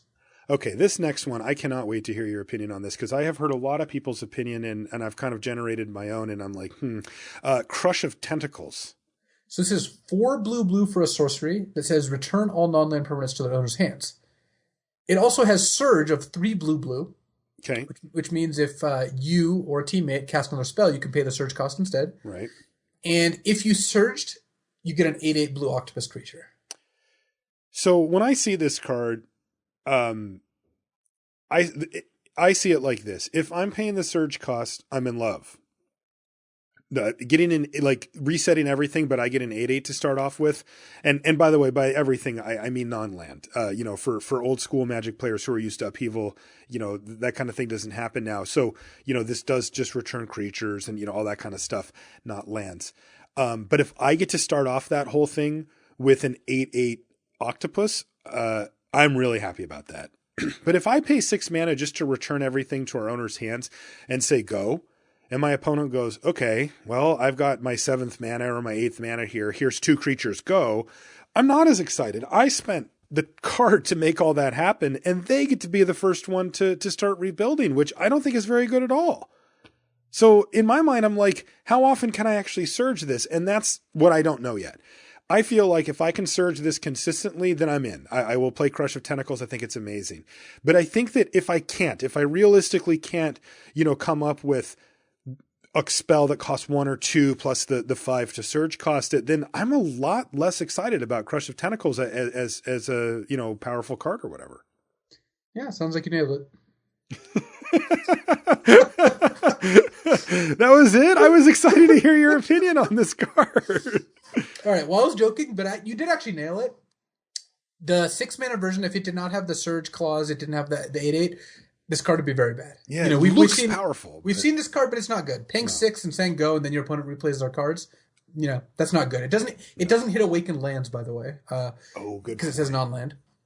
But the Surge part is insane because you get an 8/8. You kick things off with you having an 8/8. So what do you need to do to search this? And the answer? I don't think you have to go too far out of your way because imagine that this spell costs blue 5, right? 7 mana. Uh-huh. And it just had return all permanents, put an 8/8 into play. Uh-huh. That card would be great. I would play that. You would also play that. So, given that you're willing to pay 7 mana for that, you don't need that many cards that cost, 1 or 0 to enable this. You just need cards that cost 2. It should not be that hard to find a decent amount of 2-drops. Okay. Plus, 2-drops keep you alive until you can cast your 7-drop. So, I think Crushed Tentacles is ultimately a very good card. I think it's one you actively want in your decks, and one that doesn't require that much for you to build around. It is inconsistent even in a deck that can support it, because sometimes you'll just draw this card and you won't draw a 2-mana card, and you'll be like, well, this kind of sucks. Okay. So, but the later the game goes, you could surge it off a 3-drop, maybe even a 4-drop. I mean, I'm not saying that's super often going to happen, but it is possible. You can generate 9 or 10 mana in this set. Ultimately, I think Crush of Tentacles is a card that you're happy to take first pick. My guess is it's about an A-. Okay, so you have it that high. I'll put it... Look, I need to play with it, dude. I got to get my hands on a Crush of Tentacles, and that won't... It's a mythic. It's not going to pop up that often, but I just need to sort of sort it through. I was going to say B+ on Crush of Tentacles based on what you said, that you do think I'm going to be able to get it for about 7 mana, which I'll tell you what, if it said that, I would be in, right? I would just be like, yep, that's a great card for 7 mana. At 8 mana, I'm probably still willing to pay. If you get up to 9, I'm kind of out, right? I mean, I'd do it in the game scenario, but I wouldn't do it if it was static 9. But if sometimes I get to pay 6, to have this ability, that's just off the chain. I love that. So I'm going to go B+ on Crush of Tentacles and kind of feel it out as I go. I think that's very reasonable, too, because of the inherent inconsistency this has. Yeah. But I'm just nervous about it, I like cards that I know what they're going to give me, and this one's a little... It feels like you can set this up pretty well. Okay. I will admit that it's unfortunate that if you surge this, you're probably bouncing whatever it is you surged as well. So, like, you play a 2-drop and then you cast this, your 2-drop's coming right back. Yeah. Yeah, that's a little bit annoying, too. Hey, one question I did have for you. So one of the sweet things about Upheaval, again, this, being kind of the archetypical return everything, that returned all your lands and everything else for 6 mana, was that your opponent would usually have to discard a bunch of cards. Do you see that happening with Crush of Tentacles as well? Like, they have to have 10 or 11 permanents or something for you to really get to that point? That's not going to happen very often, right? No, the 8/8 just goes so far. It's just the 8/8. Okay. Yeah, I think that you're very infrequent. Like, how often are you casting this and doing well if you don't get an 8/8? I don't know. Like, I don't really know the scenario where that works out for you. Yeah, probably not too well. Okay. So Crush of Tentacles, I gave it a B+, and I am definitely willing to move on that in either direction. Well, that's the thing. I gave it an A-, but I don't have high confidence in that. Yeah. I'm just basing that off the kind of the power of the effect and how it's not that hard, I feel like, to pick up 1 and 2 drops. Okay. Add all those together. Huge. And it is really powerful. Hedron Alignment is next. All right. This is 2 and a blue for an enchantment. It's a rare. It has hexproof. It says, at the beginning of your upkeep, you may reveal your hand. If you do, you win the game. And it has 1 and a blue, scry 1. No, you left some of the other flavors. Oh, right. So you don't always win the game. You win the game if you own a card named Hedron Alignment in exile, in your hand, and on the battlefield. So look, not only do you have to have 4 Hedron Alignments, they have to be in all different zones. Yeah. All right. So what this is it's 3 mana for a hexproof enchantment that has 1 and a blue scry 1. It actually has relevant game text. It does. It's not just 0. Someone is going to assemble the Hedron Alignment kill at some point, but it's send us. It has to be on Magic Online, and you have to send us a screenshot of it. If you do, I will send you a prize. The first person to do that. I have to see it. Honestly, we can offer a prize to everyone who does that because it's just not going to happen. Because it's just never going to happen. So 1 and a blue is pretty steep to scry 1. Yes, and you paid 3 mana to play this. Right. So I think this is an F. I do not think you want Hedron in your deck. Like, it could be possible that Sealed is slow enough that some controlling Sealed decks would play this to use the scry. But, maybe because Mirrored and Darksteel's the throwback draft of the moment, Darksteel Pendant is a 2 colorless artifact that has 1 and a tap scry 1. That card's not good. And this card is way worse than that card. And I've played with the other cards. So I'm going to go ahead and just say that Hedron Alignment, it's an F. All right. I'm giving it an F too. I'm not It gets an A for flavor, though. It is very cool. You get everything lined up and then boom. Oath of Jace is next. So this is the part of the cycle. And this is Jace's version of the legendary enchantment at rare. This one's 2 and a blue. And when it enters the battlefield, you draw 3 cards, then discard 2 cards. That's pretty good. You're up a card, right? No, because you're even money overall, but on the you're even. You spent 3 mana and a card, or 3 mana and a card to then draw 3, discard 2. So you're at +3, -3. You spent 3 mana to cycle. You cycled 3 cards. Okay. And you get a little bit of card selection in there. Also, you are discarding 2 cards from your hand rather than from the 3 that you drew. So, if you've got a particularly land-heavy hand and you drew 3 spells, it's a little quality. Bonus. Yeah, it's still not good. It has flavor text about, scrying X, where X the number of planeswalkers you control every turn. Right, which is absurd. So I was just going to read the regular flavor text instead. But you have to do it in Jace's voice. For the sake of the multiverse, I will keep watch. Thank you, Jace. Right. We all appreciate that. Right. So this card kind of sucks, right? Like that's just not worth a card. It's worse than divination. Yeah. Well, everything's worth than divination. Granted, that might be a high. Yeah. How about we compare it to something more realistic? No, but jokes aside, draw 3, discard 2 is much, much worse than just draw 2. Yeah, for sure. Because you're not up on cards here, and this is a format where your total resources. You really want to get up to 7 lands in a lot of decks, especially blue decks. So given that, draw 3, discard 2 is just not that appealing to me because I don't want to discard my lands. Maybe some decks don't want their lands, but I find myself not wanting to discard lands, which makes draw 3, discard 2 a lot less good. It also, you spent 3 mana on this. You did not advance the board at all. No. Yeah, I'm kind of out on Oath of Jace. I'm going to give it a D because it does you're not down cards, and you do get to filter pretty heavily. 3 cards is a lot of new cards to see. Mm-hmm. So there are situations where in matchups where I think this will be fine. Okay. But in a matchup that's at all tempo based, this card's quite bad. No, you're right. You are right. I think you're going to end up playing it. You're just not thrilled about it. All right. Yeah, I like D for Oath of Jace. I'm sorry, Jace. I wish you could do better. Overwhelming Denial is next. It's 2 blue for an instant at rare, and it says counter target spell. Additionally, Overwhelming Denial can't be countered by spells or abilities. And to cap it all off, it's got Surge for blue. So what I find really funny about this card is Surge cards are meant to be played on the same turn as you played another card. So it kind of looks like what you're supposed to do is play your threat and then Surge this. Right? To protect it. But then you're not getting any value out of the can't be countered by spells or abilities text, because let's say you play your threat.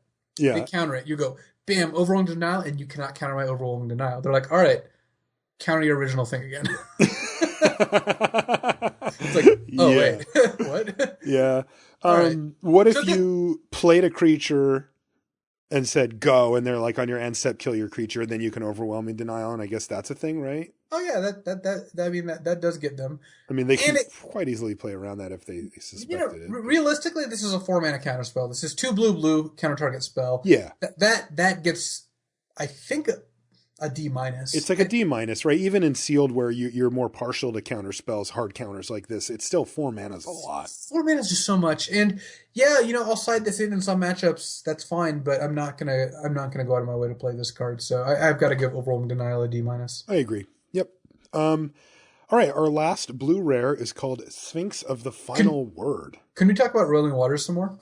it's right before it on the list. I know we've already did the common review, but 5 blue to return 2 target. Yeah. It's really sweet. I think that we can let that be the final word on Roiling Waters. So 5 blue for the Sphinx here is a 7 mana for a Mythic Rare. It's a 5/5. It does have flying, as you may have suspected, and hexproof. So pretty tough to mess with. Also, it can't be countered, which for us limited players isn't super relevant, but comes up a small percentage of the time. But the hexproof is very relevant.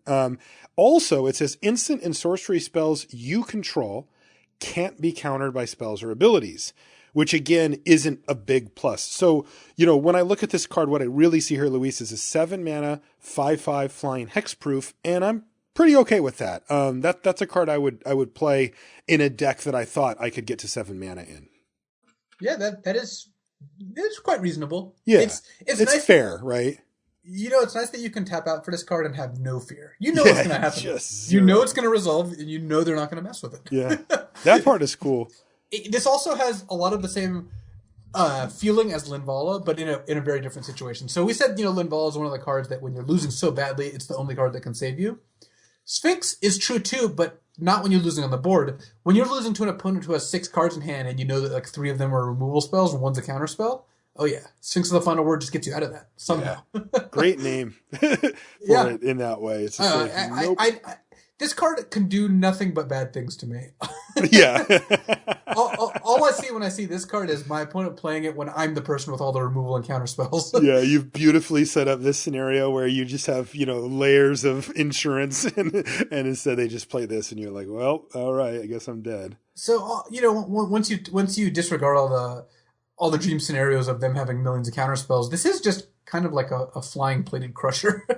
Yeah, kind of. It's got a couple things going for it. 5/5 flyer is better than 7/6 trample. Yes. And blue 5 is a lot better than 4 green. Totally. Mostly because blue is so much better than green. Yeah.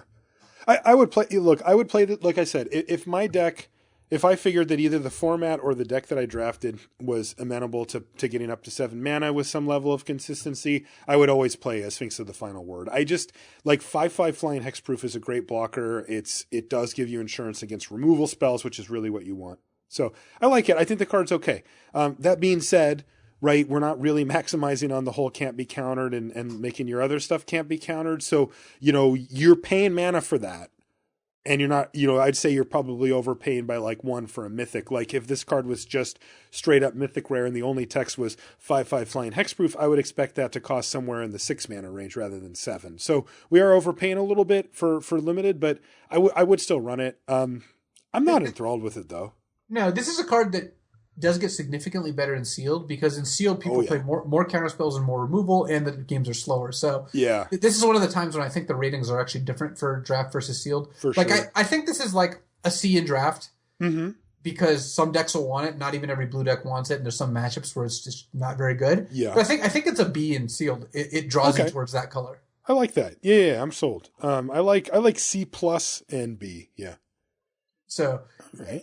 I like giving the split grades too because it messes with people who are trying to figure out what the actual thing we said was. They already have 1 slash for your grade and mine, and now they have to have some extra slash. Jokes aside, I think this legitimately does get 2 different grades. Most cards do. I do too. So blue looks pretty cool. Some kind of tricky stuff in there.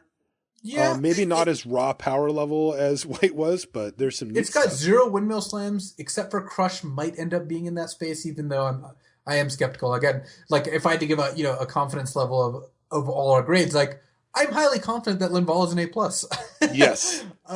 My confidence that Crush of Tentacles is an A- is much, much lower, and that I could see a margin of error of almost even a full grade. Yeah, for sure. Okay, let's move on to black. Our first card is Bearer of Silence. What does is it Bearer of Silence? It's a bearer. It's just a very quiet bear. All right. It's out of flavor for black, but what does it do? It's more bear-like than a normal bear. That's why it's bearer. This is 1 in a black for a 2/1 Eldrazi at rare, and it has flying and can't block. So you're like, all right, that's strange, but why is this rare? The answer is when you cast Bearer of Silence, you may pay 1 in a colorless, so 2 mana. If you do, target opponent sacrifices a creature.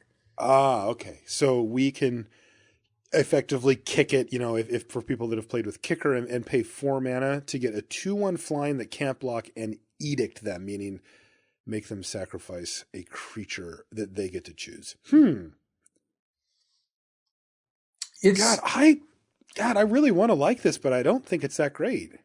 No, this card's very good.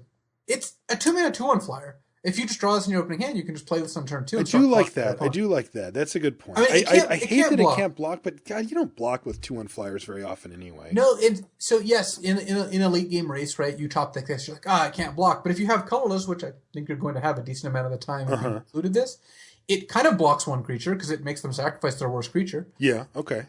Edicts are a little lower in this set. That's my concern here. Because not only just Scions, there's also just a decent amount of other token making and kind of crappy creatures in general. But because like board stalls, for example, make edicts a lot worse because board stalls mean your opponent probably has a 2/2 they don't care about. Right, very. This is still a good ability. This is still good if you cast it on 2 and good if you cast it on 4. It's flexible, powerful on both ends. I think Bearer of Silence is like a B-. Okay, no, you're right. When you said cast it on 2 and 4, that's very convincing to me. Like, playing this on 2 means it's going to get in for a good amount of damage, and the can't block thing is really annoying, but whatever. You're looking to beat down with it, and casting it on 4, you could get some really nice stuff if you can curve into this on 4. Like, you can get a real card, right? For sure. Yeah. No, you're right. I like the Barest of Silence at B- as well. Next up, we've got Dread Defiler. Mm-hmm, that sounds scary. 6 and a black for a 6/8 Eldrazi at rare. And it has 3 and a colorless, so 4 total. Exile a creature card from your graveyard. Target opponent loses life equal to the exiled card's power. Okay, so this card's not super complicated to break down. It's really just vanilla test plus activated ability. So let's look at vanilla test for 7 mana for a 6/8. Yeah, that's fine. That's huge. This is a reverse rune processor. It's 7 mana for a 6/8 instead of a 7/8, and it exiles cards in your graveyard to make your opponent lose life instead of putting cards in your opponent's graveyard to make yourself gain life. Yeah. 3 and a color, so 4 mana exile a card from your graveyard. Gosh, that can add up pretty well. Like, even if it's just for 2 or 3, you can get in for some decent life loss, and sometimes you're going to be able to just have something stupid in there. Also, yeah, the 6/8 is a good sized body for both attacking and blocking. Like, it's pretty tough to just block this card without losing, and it's pretty damn tough to attack into a 6/8, with a ground creature and assume that, anything's really going to survive. I think the ability here is fine. Like you said, the body is decent too. I'm not like bowled over by this card. 7 mana is not, not aggressively costed. Yeah, this card is just fine. So I think I probably have to give this card. I think a C+ is where I'm leaning towards. I think I would rather have Rune Processor over this card most of the time. Let's just put it that way. Rune Processor? Oh, sure. Yeah, probably. All right. Well, one quick question before we move on to the next one. Would you change the grade for this for sealed? That kind of, not in a significant way. Like the reason that we changed the Sphinx specifically is because there are markedly more counterspells and removal in sealed. The general sealed is a little slower part. That applies to all cards. Yes, it makes all 7s a little bit better, but maybe this is higher on the C-, or C+ grade. So maybe it's a B-, but I still think it's around a C+. As in, if I open a pool with Dread Defiler, I'm not I've got to play black. Right, exactly. It doesn't pull me towards the color, and that's what a B is supposed to do. Okay. All right. So C+ for Dread Defiler. Next is Inverter of Truth. This is a Mythic Rare. It's 2 black for a 6/6 flying Devoid Eldrazi. All right. Sounds good to me. So again, for people that have listened to the show for a long time, their ears are going to perk up here and go, all right, well, I know based on the vanilla test that there's going to be some downside here. So when Inverter of Truth enters the battlefield, exile all cards from your library face down, then shuffle all cards from your graveyard into your library. Weird. So generally that's a drawback. That is a drawback. I mean, this card would be stronger if it did not have that ability, but it's not just a strict drawback. That's why this card's so interesting.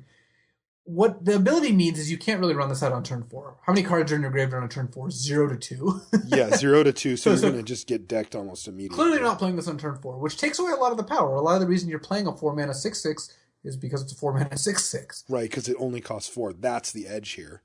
But later in the game, your graveyard may have equal to or more cards than your library, and they're more likely to be spells because spells go to your graveyard spells and creatures go to your graveyard at a higher rate than lands.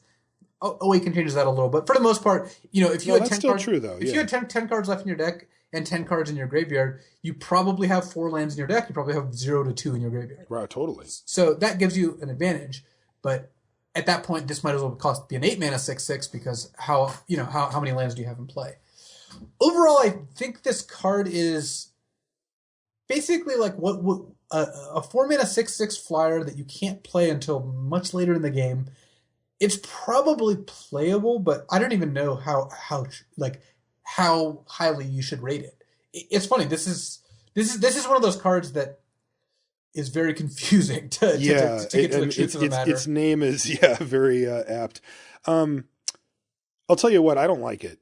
The reason I don't like it is because when I look at, cards that I'm looking to be like a finisher, or a card that I'm going to take early, which I'm assuming Inverter of Truth, assuming that it's playable, is a card I'd have to dedicate a fairly early pick to. I want consistency, man. I want that solid double. I want a triple. I want, when I play a card like this, I want it to be really good and not super conditional. I'm really scared to look at Inverter of Truth and think, okay, here's turn 8. I've got 4 cards in my library, in my graveyard. Let's do it. Right? Run it. Because, this thing does close out the game very quickly, right? If untouched, if they bounce it? Yeah, they bounce it. If they, tap it down, even for a turn, if they, whatever, tightening coils it or something, like, you are in such a bad position if you can't finish out the game from that spot.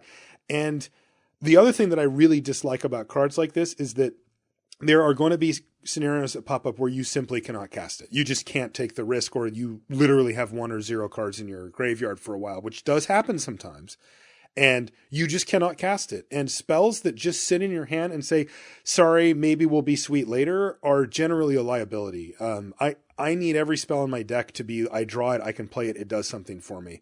And Inverter of Truth, I think, just skirts that line too hard for me to really want to be the one to take the risk on playing it. So I think Inverter of Truth is bad. I really think it's interesting. I like what you pointed out about, you know your whole library, right? You don't know the order, but like, every card in there. They're probably going to be all spells when you cast this. It is an incredibly mana efficient card, but man, you're really throwing away so much of the power level of this card by waiting till turn, 12 to cast it. Yeah. I don't know. What's the number? That's what I can't get my head around. The more I think about this card, the more I think it's just not great. Not worth it. I don't know. It might depend on your deck, honestly. It might be that if you draft a deck that has a lot of literal spells that just go to the graveyard when you cast them, like, a lot of sorceries and instants, then maybe this does something, because you can end up with a, 8 or 9 card graveyard that has maybe a couple kill conditions still left in it. But, man, it just seems so risky. Yeah. All right, I'm going to go out on a limb here. I'm going to give Inverter of Truth an F. Yeah, I'm gonna go with you. This is another card in the, like, we kind of need to see how this goes. But yeah, my guess is if you didn't put this card in your deck, you're probably making a good decision. I think so too. It's just too risky. I just can't take that level of risk with these type of cards. You use some self-mill. Oh yeah, that's business. All right, what's next? Sifter of Skulls. This card's good. This is a lot easier to evaluate. This is 3 and a black for a 4/3 rare Eldrazi, and it says whenever another non-token creature you control dies, put a Eldrazi sign into play. It makes all your other creatures. It makes all your creatures blister pods. So it's like your dream, basically. Oh yeah. And it's also a 4/3 for 4 mana that's easy to cast. That's sweet. Yeah, this card's great. It's not a bomb in that. No. It doesn't shake up the board a ton when you play it. If you're behind, it doesn't do a ton more than be a 4-mana 4/3, which again is fine. I've got to give Sifter of Skulls a B+. It's just a solid card. There's just nothing wrong with it. Yeah, I like it too. I like it at B+. Sifter of Skulls, it's all upside. The gravy, the vanilla test, it's yummy. Drana's Chosen. 3 and a black for a 2/2 Vampire Shaman ally at rare, and it has Cohort. Put a 2/2 black zombie creature token onto the battlefield tapped. The tapped part's really relevant, though. Tapped is a big game. Because you're already tapping 2 creatures here. It basically means you can't make a zombie and then block. You can still block with whatever it is you're tapping Drana's Chosen, along with Drana's Chosen. Or you can block with Drana's Chosen, though. You probably don't want to do that. No. She's just a 2/2. So what I'm seeing here is classically a late game inevitability card, but one that demands that you've already done the hard work of stabilizing the board, because Drana's Chosen doesn't. A 2/2 for 4 mana is god awful at trying to stabilize your board. And then what you also said, where you're tapping her, you're tapping the ally, and the zombies tapped as well. So like this will win you the game if the game goes long, but it doesn't help in any way to make the game go long until you get to start untapping with zombies. And so, yeah, this card's interesting. That fills a very specific role that I think is worth having in your deck, but you are going to have to realize that there are going to be games where you play Drawn as Chosen and your opponent, is hammering you, and Drawn as Chosen is just simply too slow. Yeah, you're not paying a ton though. No, you're only paying like 4 mana for a 2/2 is not like eons worse than 3 mana for a 2/3, which is about where we're at. So it's pretty bad. It is bad, but you're also not paying any mana, right? Yes. If you pay this on turn 4, that's turn a good 5, point. you can play a 5-drop and still just use Drawn as Chosen. Yeah. There's a decent amount of allies, though. If you're black and your second color is not white, then we might be getting into the area of... Do you have allies? Sure. Right, because there's two common black allies, and that's not a ton. That's a decent amount, though. I think Drawn as Chosen is powerful enough and must kill enough that I think I've got to give it a B. I was going to go B as well on Drawn as Chosen. Yeah. I value inevitability quite highly. And honestly, even if you get one activation out of this, you probably came out ahead. It doesn't cost you a ton in deck building. It costs you some. I mean, you do have to make sure you have 3 or 4 other allies at the very least, but we're not assuming that's going to be super difficult. I think that overall Drawn as Chosen is the kind of card you're going to want in your deck. I think so too. I agree. I think you summed it up. We'll move on to the next one. Right. Kalitas, Trader of Get. All right. Kalitas is the truth. This is 2 black for a 3/4 legendary vampire warrior at Mythic, thankfully. Kalitas has lifelink. Okay, Kalitas says, I'm in already. If a non-token creature an opponent controls would die, instead exile that card and put a 2/2 black zombie creature onto the battlefield. You just get a zombie whenever one of your creatures... Whenever one of your opponent's creatures dies, it exiles their creature, so they don't get to do any shenanigans with it. You can process it, but honestly, that doesn't matter. You get a 2/2 zombie. And it's not tapped. It is not tapped. Also, Kalitas has 2 and a black, sacrifice another vampire or zombie, put 2+/+1 encounters on Kalitas. So... this card is just a joke. It's just what it's the just hell? Absurd. It's a 4 mana 3/4 lifelink. You'd put that in every deck. This is real. Whenever one of their creatures dies, you get a 2/2 for free. So you it's kind of like drawing a 0 mana 2/2 zombie. It's almost like drawing a card, and it also you can just eat those zombies to become a 5/6 or a 7/8 lifelink. So, all right. I mean, Kalitas is just not a real card. This is an A+. Holy crap. Wow, yeah, that's an amazing card. I have Kalitas also at A+. Main reasoning, 3/4 lifelink is virtually impossible to attack into. That is the type of card that can get you from being behind to even. And then it has the ability to give you that inevitability once their creatures start dying. Holy crap, that's a good card. It is. I will take Kalitas, Trader of Get, first pick. I would do that. Good advice. Basically... At 4 mana for a 3/4 lifelink, early game it's insane. Even late game, let's say your opponent actually has outclassed this in combat, which can happen. You draw Kalitas on turn 9, maybe Kalitas can't attack. It makes all your removal into essentially cantrips because you get a 2/2 every time something dies. Mm-hmm. It makes any sort of combat very risky for your opponent because anytime creatures trade, you get a 2/2. And once you start getting 2/2s or just have other vampires or zombies lying around, Kalitas can start eating them and get bigger and bigger. Yeah, like you said, if you play this on turn 9 and you happen to have a random vampire on the battlefield, you can play this, activate it, and boom, you've got a 5/6 lifelink. Yeah, so I think Kalitas is an A+. God, that card's great. All right, so we thought Inverter of Truth was bad. Let's move on to a second, potentially more controversial card. We've got Remorseless Punishment up here. A good classic example too to let us get up on our soapbox. This is 3 black sorcery. Target opponent loses 5 life unless that player discards 2 cards or sacrifices a creature or a planeswalker. Repeat this process once. The floor is yours. So this is the type of card that at first glance looks amazing, right? You look and you're like, holy crap, I will take any of that. Right? I'm in 5 life's a ton of life. If not, then they're ditching cards and they're, all these things are awesome. And you're like really just sort of looking at it and thinking like, wow, what a great card. And then you play with cards like this and you're like, oh, there was another side to this equation that I didn't properly weight, which is of course the fact that your opponent gets to choose from all of these options and can choose accordingly, right? They can choose the one that hurts them the least, meaning that you're always getting the worst deal for a card like Remorseless Punishment, which just for whatever reason isn't obvious at first, right? All of these type of cards, for whatever reason, new players see them and they go nuts for them, and old school players see them and they're like, all right, I know I've done this before. And then and they kind of learn the lesson and know to adjust the power level accordingly. I was very skeptical of this card when I wrote my set review, and I got a lot of pushback on it because people saying, but look at how much this can do. And, so here's what I think, because I've thought a lot more about this card as well. The way to make this card something you want to put in your deck is to make it so that the 5 life is a very real cost. Because that's the first one I look at as being easy to satisfy, right? Mm-hmm. Like, if you're an opponent, like, let's say we're playing a game and we both just play creatures in the first couple turns, then you just fire off Remorseless Punishment when I'm at 20. Mm-hmm. Most of the time, I'm just going to take 10 there. Yeah. Or I'm going to take 5 and discard 2 cards. Or I'll sacrifice one of my creatures. But a lot of the times, at least 5 life is part of the equation, because if you're not pressuring me, going from 20 to 10 doesn't actually matter. Yeah. You spent 5 mana not developing your board. Now imagine an even worse scenario. Imagine I have 2 creatures in play, and I kill your creature on turn 4, then turn 5 you play Remorseless Punishment.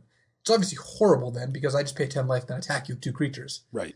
So that's where the card seems very, very bad. Where it seems like it could be okay is, what if you curve out and this is your Lava Axe slot? Any deck that wants Lava Axe may want Remorseless Punishment. Yes, it's just that those decks don't come off as often. Oh yeah, go ahead, say it. Yeah, right. Lava Axe being 5 mana, deal 5. Like, compare this to just straight up 5 mana, deal 5. It seems like a deck that would want 5 mana, deal 5 would rather have Remorseless Punishment. Probably. The upside's a lot higher. Yeah. I mean, and I agree. The thing to note here, right, of course, is that we're not saying that means that every deck does. Most decks don't want Lava Axe. Lava Axe is bad. It's really not very good.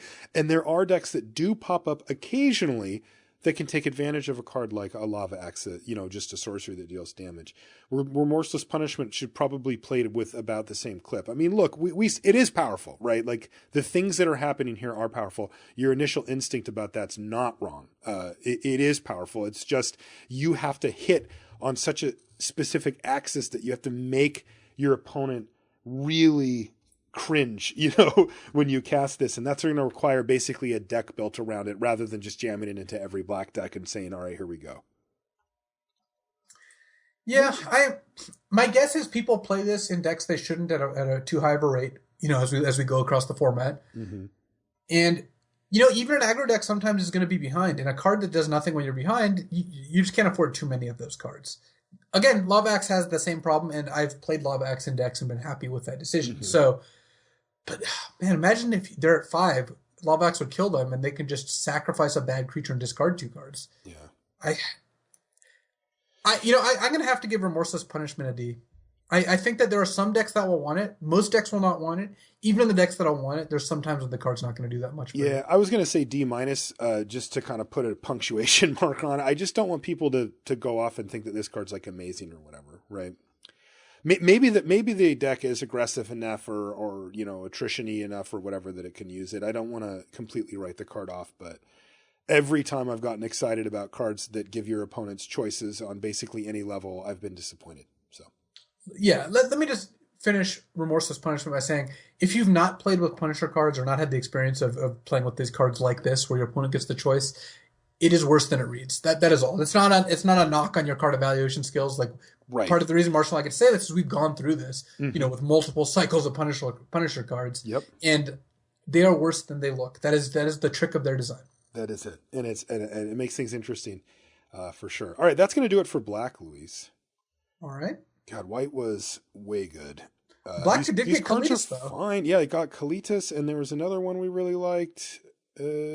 Sifter of Skulls. We both were, thumbs up on. It's just not certainly a fine card. Same, yeah. I can't Black wait also to got Inverter of Truth and Remorseless Punishment. Watch, someone's just going to destroy us with an inverted Remorseless Punishment deck. I'm going to get wrecked by Inverter. Like, they're going to go Remorseless Punishment and then make that the only card in their library, draw it again, and just kill me. All right, let's move on to red. We've got Eldrazi Obligator. This one's kind of sweet. I actually played against it. It's 2 and a red for a 3/1 Eldrazi at rare. It's got Devoid. When you cast it, I should actually mention first, it's got haste. So it's a 3/1 haste for 3. And when you cast it, you can pay 1 and a colorless, so 2 mana. And if you do, you gain control of target creature until end of turn, untap it, and give it haste. So this is a pretty threatening card, right? It's a big swing, man. If you're behind and your opponent plays this and grabs your best blocker, frequently you're just going to die. You're pretty dead. Because what this kind of effect does is you go from having, let's say you each have 2 creatures. Now all of a sudden your opponent is, well, if they play this, all of a sudden they have 4 creatures and you have 1 creature. You're taking a lot more damage. It turns a blocker into an attacker, which is really bad news for you. Yeah, I mean, this thing just piles on a crap ton of damage. I like Eldrazi Obligator. I think it's good. I think you want to be aggressive with it if you can, and it really shines in an aggressive deck. I don't know, the exact shell looks like yet because we haven't had a chance to play the set. But if there is something that's going to be assertive in red, which there usually is, then I think the Obligator is going to do some really good work. I would put it like at a B. I think it's that powerful that like the board swing, if you can pay I keep calling it kicker, even though it's not, but pay the additional cost and get that 5 mana is just absurd. I mean, you add 3 power of haste plus however much their biggest creature is, plus you're taking away their best blocker in a lot of scenarios. And that's going to steal games. That's the kind of card that can turn a game where you're like, the tides have sort of turned against you and maybe you had a decent start into, game over, never mind. And since it's a rare, people aren't going to be playing around it, super consistently just because they're not going to see it that much. Also, you can play it turn 3 and attack your opponent for 3 damage. Yes, which is very good. That is a good ability. Yeah. So I like Eldrazi Obligator at B. I do too. I also think the colorless is less of a cost here than it was, say, in white, because there's a pretty strong Eldrazi theme in red, especially an aggressive one, and this fits right into that. So I'll give Eldrazi Obligator a B. All right, this next one, Kozilek's Return. I opened this one in my sealed pool as my little promo card, and I was like, oh, lame. And everybody's like, dude, the cards are really expensive. Well, you're retiring now. I guess I got lucky, yeah. So why don't you read Kozilek's Return for us here? Kozilek's Return is 2 and a red for an instant. It's mythic. It deals 2 damage to each creature. So 2 and a red, instant, deal 2 to each creature is a solid card. Like I would like that card in most non-aggressive decks. It also has an additional ability which says, whenever you cast an Eldrazi creature spell with converted mana cost 7 or greater, you may exile Kozilek's Return from your graveyard. If you do, Kozilek's Return deals 5 damage to each creature. Huh. Kaboom. Boom. So this card is so cool. What it does is, for 3 mana, it sweeps a bunch of small creatures. Sure, that's fine. I mean, it's again a card you play, not definitely not mythic. But then you add the secondary ability, and all of a sudden, when a giant Eldrazi comes into town, it deals 5 damage to everything. And also, it's when you cast the Eldrazi, so the return happens before the Eldrazi hits the battlefield. So you can play like a 7 mana 5/5 Eldrazi and deal 5 to everything, and it does not kill your Eldrazi. Right. It's also uncounterable. It also is the return ability. The return ability is uncounterable. The original is counterable, but the return ability is uncounterable. Also, you play an Eldrazi, this triggers. If your opponent wants to use like a giant growth to save their creature, you could then choose not to cast Kozilek's Return. They don't have there's no window there. Wow, this card has a lot going on. It does hit flyers, by the way. We often see that this type of spell from red will not hit flyers, but this one does. Yeah. Huh. That seems really good. I played it in my sealed pool, and it was very good, and I could not trigger it out of the graveyard. I was just using it to make sure I stayed alive to, well, I'll be honest, to hit my crappy mana. but it worked. It certainly did good work. I have a question before we grade it. A design question for you, Luis. Does this feel weird at Mythic to you?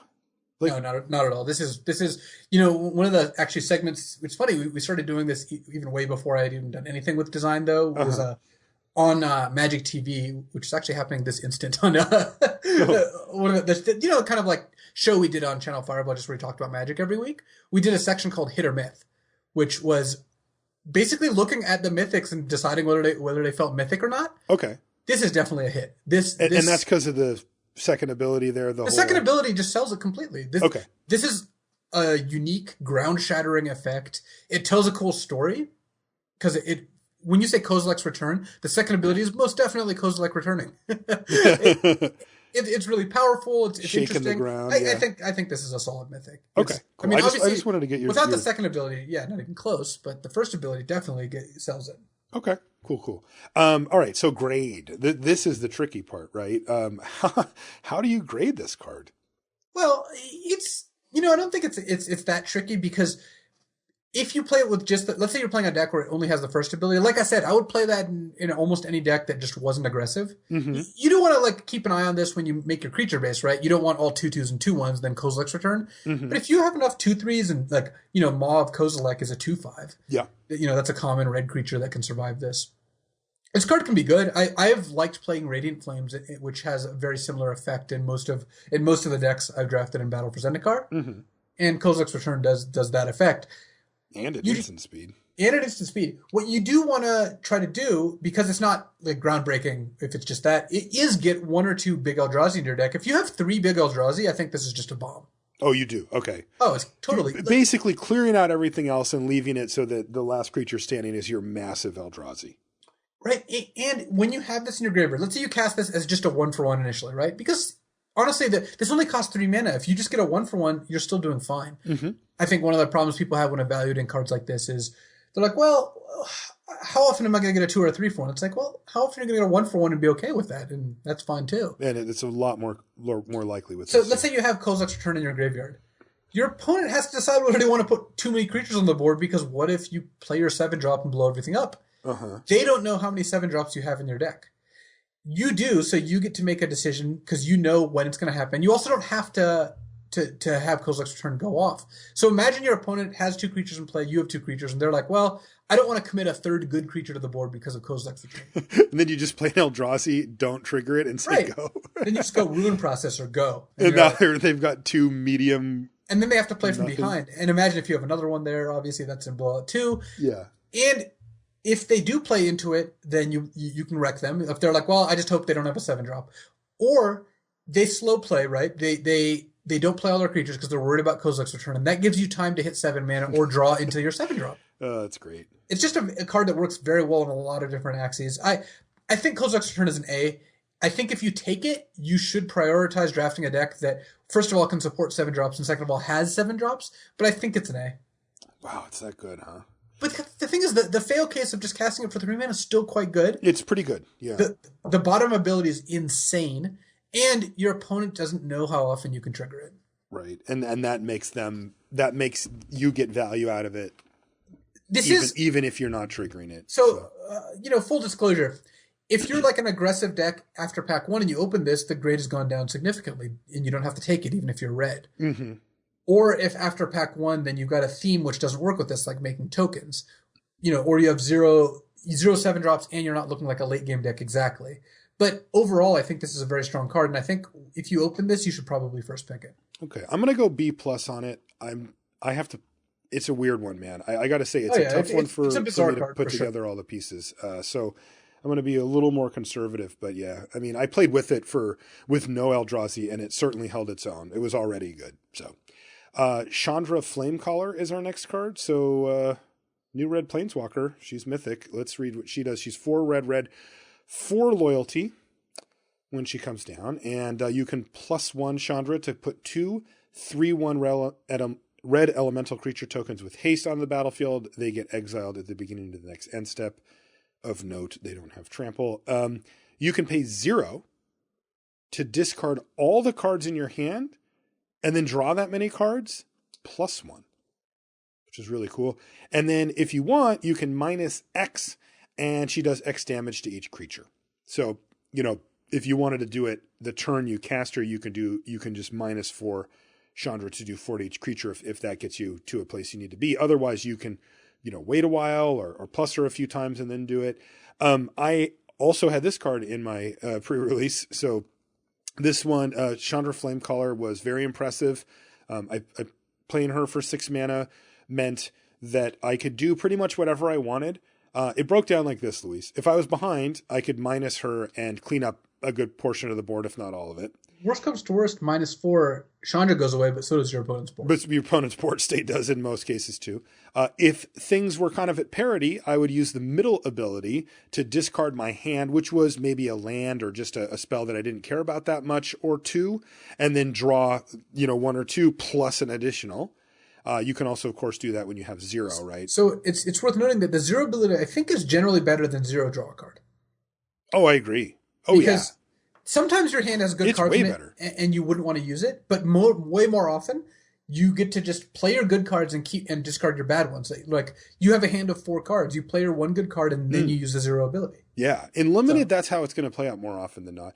And then if I was ahead, or, if it made sense, I could make the 2 3-1s. And, I got to say that ability looks a little lackluster. When I read it, I'm like, well, that's not exactly a game changer, but I was wrong. It is. That's a lot of damage that you can throw in addition to whatever other board that you've built out.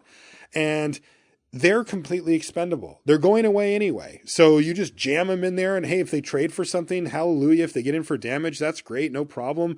They really can create problems for your opponent, where once you turn the corner on them, boom, you start dumping these 3-1s. And even though they only stick around for the turn, they actually make a big difference to your board state, bigger than it looks when you just read the card. I think Chandra's an amazing card. She doesn't even cost a hideous amount of mana. She's 6 mana. As you described, she's got 3 abilities that are all drastically different, which is cool because she's good in almost any situation. Yeah, if you want to pressure the opponent, if you're on a stall and you want to draw cards, or if you're behind or in a stall and you can set up an advantageous -X. So I think you've got to give Chandra Flamecaller an A. I gave her an A. She was great. Yeah, really sweet card. Oh God, this next one. Bane of two-headed giant players. Oh man, yeah. Fall of the Titans. So this is the best card in the set for two-headed giant. I don't think it's very close. I wrote about it for the column. It was because I heard about it and I saw it at the pre-release and I'm like, all right, guys. So I put it in the column. So Fall of the Titans is XX red. It's an instant. It's rare, and says Fall of the Titans deals X damage to each of up to 2 target creatures and/or players. It also has a Surge X red. So what this means is normally you're going to play this for like 3 to 7 mana. At 3 mana, you're paying a red, and each X is 1, and you're dealing 1 damage to 2 different creatures.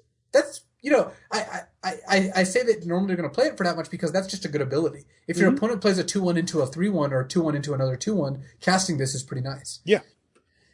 And casting it for 5 mana deals 2, and 7 mana deals 3. These are all things that you can do, and they're all good. So Fall of the Titans is great there.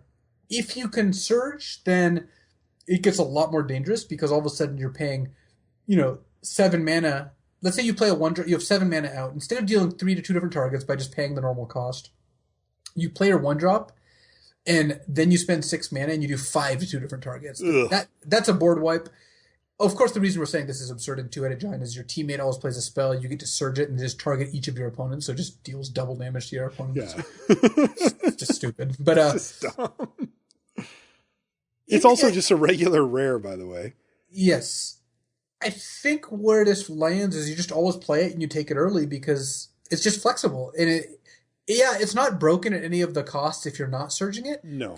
But still, 5 mana to deal 2 to 2 different creatures, or 7 mana to deal 3 to 2 different creatures. These are all fine. They're all fine. The fact that you can cast it for 3, 5, or 7 is reasonable. Right, yes, you can also go to the dome with one of them. Yeah.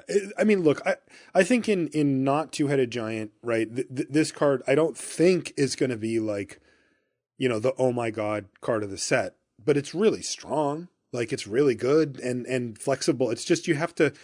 you're not killing 5 mana things for this without Surging it, so don't, you have to keep that in mind when you put it in your deck, that it's more the type of card that you're looking to kill a couple of smaller creatures with, or kill a creature and do 2 to your opponent, or kill a creature and do 3 to your opponent, and just get your value out of it that way, rather than trying to be, thinking that this is going to be, the next like bonfire or something dumb where you're just like, I get to do it to all my opponent's creatures and their head. It isn't that card.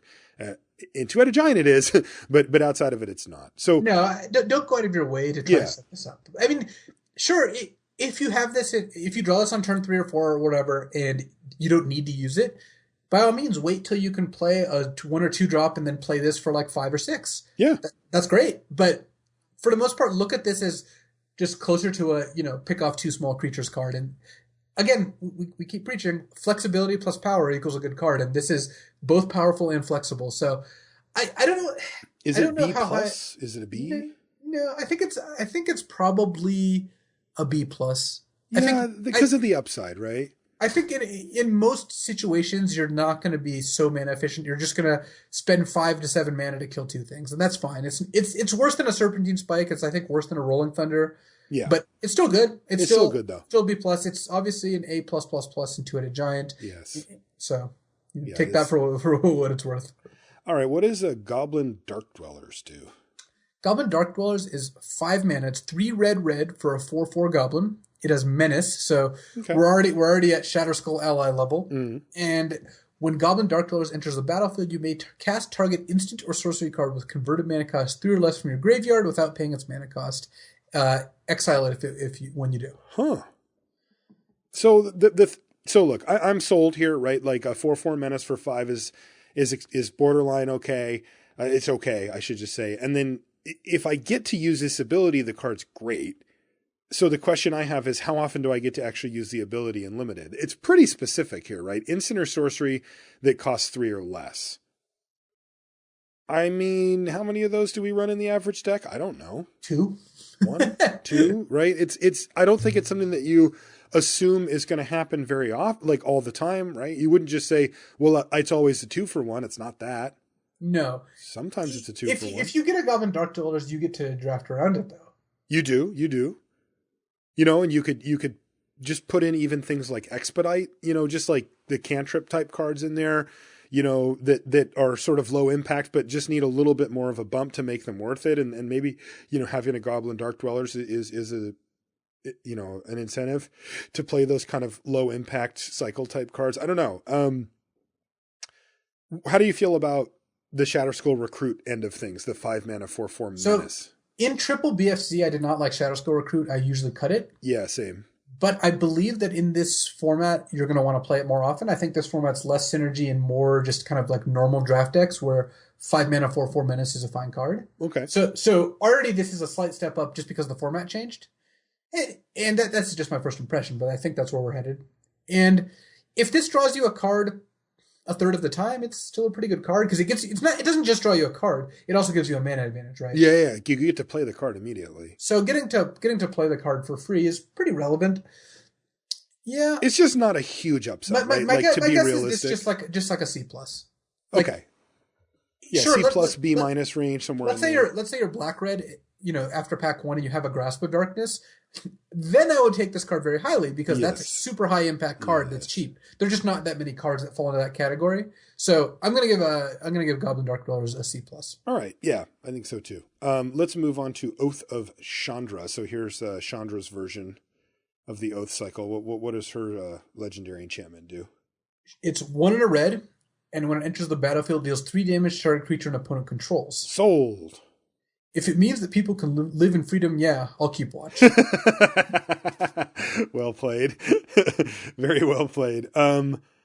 So 2 mana, sorcery speed, does 3 damage to a creature. Yeah. I'm never not playing that in my red deck. No, this is a sorcery speed lightning strike, and that's still a lightning strike. It's sorcery speed lightning strike that can't hit your opponent. That's still a lightning strike. You should still put this card in your deck. It's just a classic B. Yeah. It's 2 mana for 3 damage is just a good deal. This is the best of these in limited, though, right? The others we haven't really been impressed by. No, I think that this is by far the best. Okay. So that was Oath of Chandra, a B, and we've got one more rare here. It looks like Tyrant of Valakut. It's 5 red for a 5/4 flying dragon at rare, but it's got a surge cost of 3 red. And, one of the things about surge is it costs less mana, but also sometimes they tack on bonuses if you actually do the surge. We saw that with some of the rares here. And in this case, when Tyrant of Valakut enters the battlefield, if its surge cost was paid, it deals 3 damage to target creature or player. This is like a mini Atarka. Very mini Atarka, yeah. It's just smaller and does less damage. It is hard to set up. Yeah. But other than that, it's basically a Tarka. Card's good, right? 5/4 flying. Like, if you can surge good. it's absurd. Yeah, it does not feel that hard to surge. The red decks just want a lot of low drops naturally. Most of them do at least. And you can play cards like Expedite, the one red give a creature haste draw card. Uh-huh. So casting this on turn 6 or 7 to kill one of their creatures and have a 5/4 flyer seems great to me. I don't know. I don't know if it's not one of the best bombs in the set, but it seems like a very good card. Also, the fail case of 7 mana 5/4 flyer is not the end of the world. It is not the end of the world. It is not up to par. Like you would feel a little bummed about paying that much mana for a 5/4 flyer, but you might even run it occasionally. But that being said, with the upside of sometimes paying the surge costs and getting a 2-for-1, again, you have to sort of have a paradigm shift in your head, because the surge cost,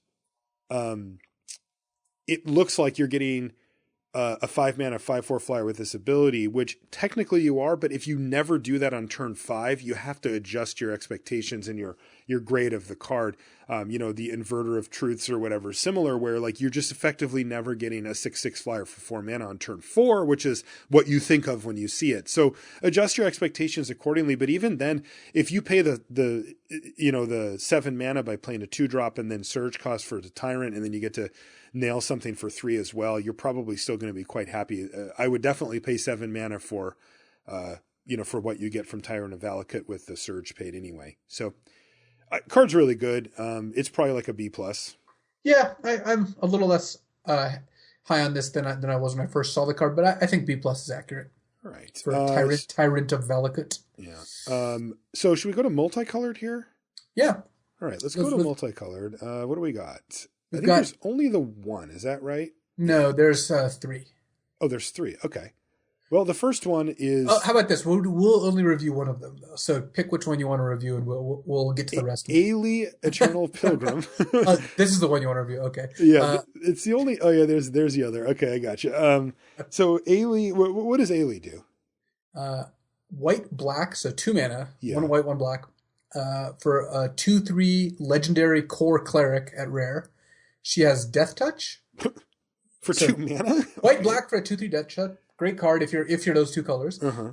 1 colorless, sacrifice another creature. Or sorry, 1 generic, sacrifice another creature. Yeah. 1 total mana of any color, sacrifice another creature. You gain life equal to the sacrificed creature's toughness.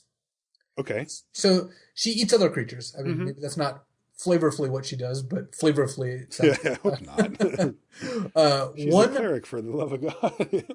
She has a second ability, or third ability actually. 1 black-white, sacrifice another creature, exile target non-land permanent, activate this ability only if you have at least 10 or more life than your starting life total. So you have to be at 30, or to a giant, I guess, 40. To make that happen. So it looks like they put these in order of relevancy. Yes, they did. 2 mana for a 2/3 Death Touch. That's already a B, right? If it was just any other card, it would be that is a B. Fantastic. The fact that it's two colored mana of a specific, gold color, so white black, means I'm a little bit more hesitant. But still, she's very, very good, because the first ability of paying 1 and sacking a creature to gain life equal to the toughness, this just makes you hard to kill. It also means anytime your opponents use a removal on one of your creature, you get to gain 2 to 4 life, however big your creature is. Also, if you're the black-white life gain deck, you can just trigger life gain multiple times if you have creatures. And if you do get to 30, her ability is powerful, though. I don't know how much that factors into the overall power level of the card. I don't think much. I think not a whole lot, though. That being said, with how cheap it is to activate her, like the 1 generic mana and sacrificing a creature, I actually could see a scenario, where you sacrifice your Baloth Null Drifter and something else, if you haven't been under a lot of pressure. And I got to say that Ailey, as a 2/3 for 2 mana, does a great job of holding down the ground for you as well. And you gain 5 life, and maybe you sacrifice one other thing a couple of turns later, and you find yourself at 30, and it exile target non-land permanent. Like, you start cashing in whatever your worst token is on the battlefield or whatever for their best thing, you're going to just run over that game pretty quickly. I don't know. I would assume that doesn't pop up super often, but I actually think it is doable. Like, I do think that you could do it. You know, another card I was thinking of is the wall, the O6 wall. Ooh, Wall of Resurgence? Yeah, Wall of Resurgence, like sack that, you know. Humph. Humph, yeah, and like turn 3 or so. I mean, you could do that. You're at 26 if you know, it's not hard to think that you wouldn't have taken it. So I think that there will be, you know, a few times when that pops up when you set it up, right? When you're like, all right, end step, sack this, go to 33 life. My turn, you know, put 6 mana into Ailey, sacrifice my other 2 things to kill your big bombs and take over the game or whatever. So anyway, but let's just assume that that's gravy. This card's great. I mean, great on the vanilla test, great on the French vanilla test. And yeah, I think this card's just like really, really solid. The only hang up is the mana cost. It only goes into this type of deck. You could splash for it, but it becomes a lot worse if you do. I agree. I like Ailey. I think she's going to be quite good. I do too. I think she's a B+. And I know I'm being a little aggressive with that, but no, that's exactly what I was going to say. Is that what you're thinking too? Okay. So therefore, it's perfect. I am not aggressive. All right. B+ for Ailey Eternal Pilgrim. Our next one is Jory and Ruin Diver. What does Jory do? Jory makes me want to build a deck. She is 1 red-blue for a 2/3 legendary Merfolk Wizard at rare. And says, whenever you cast your second spell each turn, draw a card. Right. This one has generated a lot of chatter. Just about how great she is? Yes. Yeah, just and about, you know, how do you maximize, right? Well, I assume that if you get Jory early, because, I mean, she seems like a powerful card. I don't know if she's like the kind of card you would first pick over, like, say, a good common removal spell. But let's say you get Jory early. You just load up your deck with cantrips and cheap spells and just kind of try to go off. Mm-hmm. Presumably, she's in the 2 Surge colors, so that's clearly like a plant for that. And, you know, I think that there is a deck here. I don't know that it's supported enough at the uncommon and common level, because imagine you draft the deck around Jorian, but you don't draw her. Your deck doesn't do that much then, right? Like if you have too many like Expedites and Slip Through Spaces, all these like 1-mana cantrips. And we're not get a little clunky, yeah. We're not talking about, you know, delving into the bonesaw depths at this point. Not yet. Soon. But not there yet. She's also a 2/3 for 3 mana in it's gold colors, but she joins the legions of 2/3s that we saw in the common and uncommon review. Is a, you know, acceptable but unexciting body. So yeah, I mean, I don't know. Card seems fine to me. Like, it just seems like such low downside to run Jory Ann in your deck as long as you can cast her. Sometimes you'll draw an extra card here and there. I don't know that I need to like go crazy trying to build around Jory Ann, but another thing that's awesome about Jory Ann is that if you play her on you know, turn 3 or 4, your opponent's going to assume you're going to draw a card next turn and is probably going to use a good removal spell. That's true. Even if you can't draw a card, then yeah, she's a removal magnet. Where do you put her? I have her at C+. Yeah, I was debating between C+ and B-, but because everyone loves when we just agree in lockstep, I'm going to go with C+. What about our last gold rare, Mina and Den Wildborn? So Mina and Den Wildborn are a 2 red-green 4/4 for a legendary creature elf ally at rare. Okay, you may 4, play 4 for 4. Gotcha. It's already good. You may play an additional land on each of your turns. All right. Sounds pretty good. Okay. Red-green, return a land you control to its owner's hand. Target creature gains trample until end of turn. Yeah, that's kind of interesting, right? That's not one of those game breakers, but okay. Yeah. Like a 4-mana 4/4 that when you play on turn 4 immediately you just get to play your 5th land. That's quite good. That part I'm in love with. I meant the last ability, but giving trample. That's the sort of thing that, first of all, late game it just means that your attacks are more threatening, right? When any of your creatures can gain trample, it makes like combat checks better, or it's hard for your opponent to block lethal. Also, it's clearly there to just re-trigger landfall. You just keep bouncing your lands, then replaying them for your red-green landfall deck. And since you can play 2 lands a turn, you can do that twice, even if you didn't have any lands in your hand to start, you know, at the beginning of your turn. Yeah. You can just do it, trigger twice, trample. Yeah, whatever. Look, all of this stuff is good. Everything I read on this card is good. The casting cost to size ratio is good. The additional land thing is great. The activated ability is not a game breaker, but it's, you know, welcome and good. I think Mina and Den Wildborn are just super solid, right? Just very, very solid card. Nothing to say bad about it other than you better be able to cast it because it's gold. But that just goes without saying for any gold card anyway. So I'm a fan. Yeah. B? I like B because Mean and Dead are not. I hate multiple character cards. I do too. Are not a bomb, I don't think, but you're gonna want to play these colors and you're gonna want to take Mean and Dead early. I think so too. All right, artifacts. We've got 2. The first is Captain's Claws, which costs 2 mana. Yeah, why don't you go ahead and read it, Louis? I was going to say 2 colorless. It's an equipment. Is it colorless, though? Oh, 2 generic. Sorry. They had to go and do this to us, didn't they? Yeah, 2 mana. 2 of any color or colorless. Thanks, wizards. Equipped creature gets +1/+0. Whenever equipped creature attacks, put a 1/1 core ally creature token onto the battlefield tapped and attacking, and has equipped 1. All right. So I always talk about equipment of look at the casting cost, but really focus on that equip cost before you to kind of set the stage for what you're getting. And 2 mana to cast and 1 to equip is very, very good. So what do we get? Well, the creature gets a little bigger on the front side. Okay.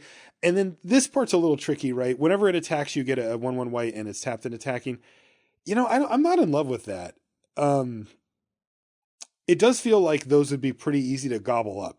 Like it would be a lot better, I assume, if the creature wasn't tapped and attacking, right?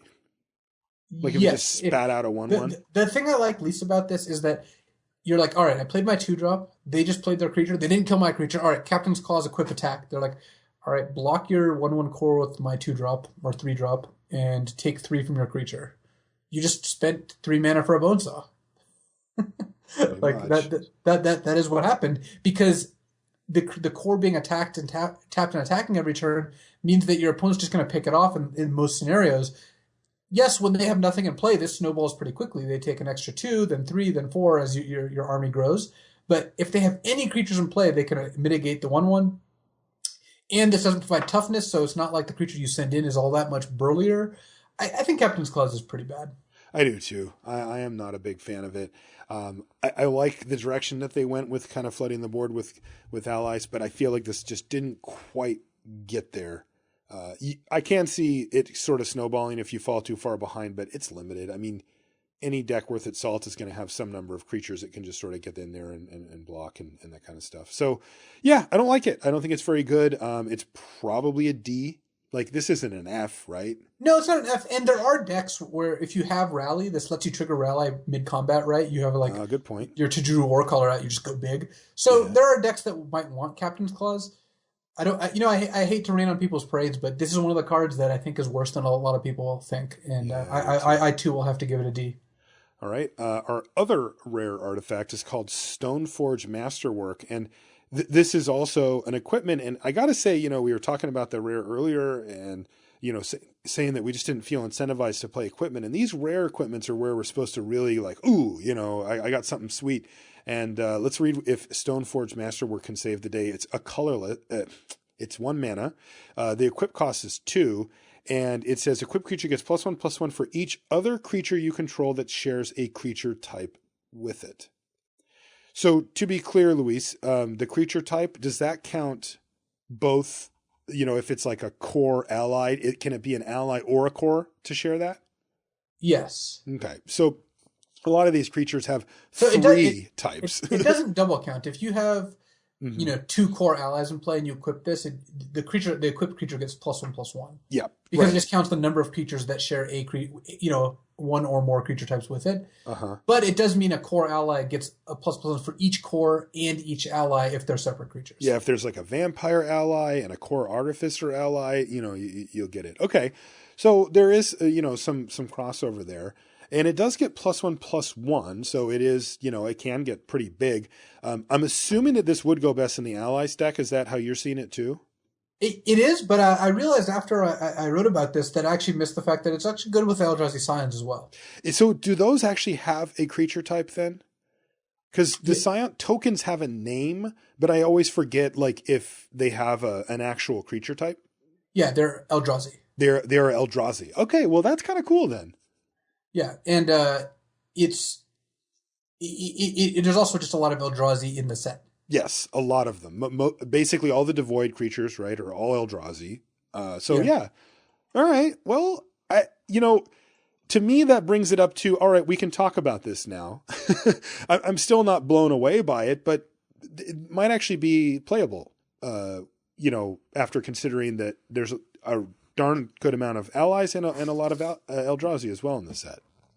Yeah, and that means that this is, I think, probably the best equipment in the set. This is the one that I actually want to play. Mm-hmm. But what deck plays it? Well, I'd say any white deck is going to play it just because they're going to have enough allies. It's not hard to. Also, you notice a lot of the creatures have just so many creature types right now that it's not hard to imagine, some creatures that you did not think actually overlapping. Yeah. Oh, yeah, for sure. Especially when they all have 3, right? They've all got the 3 creature types. Okay. But still, this is not a mind-blowing card, right? Stoneforge Masterwork isn't the type of card that you're like, ooh, snap it up and we're going to town. It's just okay, right? It might be. I don't think I would want to first pick it. So this is one of those cards that falls, closer to the build-around category where if I were like white-black allies and I saw this in pack 2, I would probably take it. I would be like, all right, this card's pretty good. This is a solid. Because if this was 1 to cast, 2 to equip creature gets +2/+2, that card would be great. It would be very good, yes. It requires and anything beyond that's really nice. Right. If it's 1/1, it's not very good. Yeah. Okay, good. It sounds pretty good. Grade?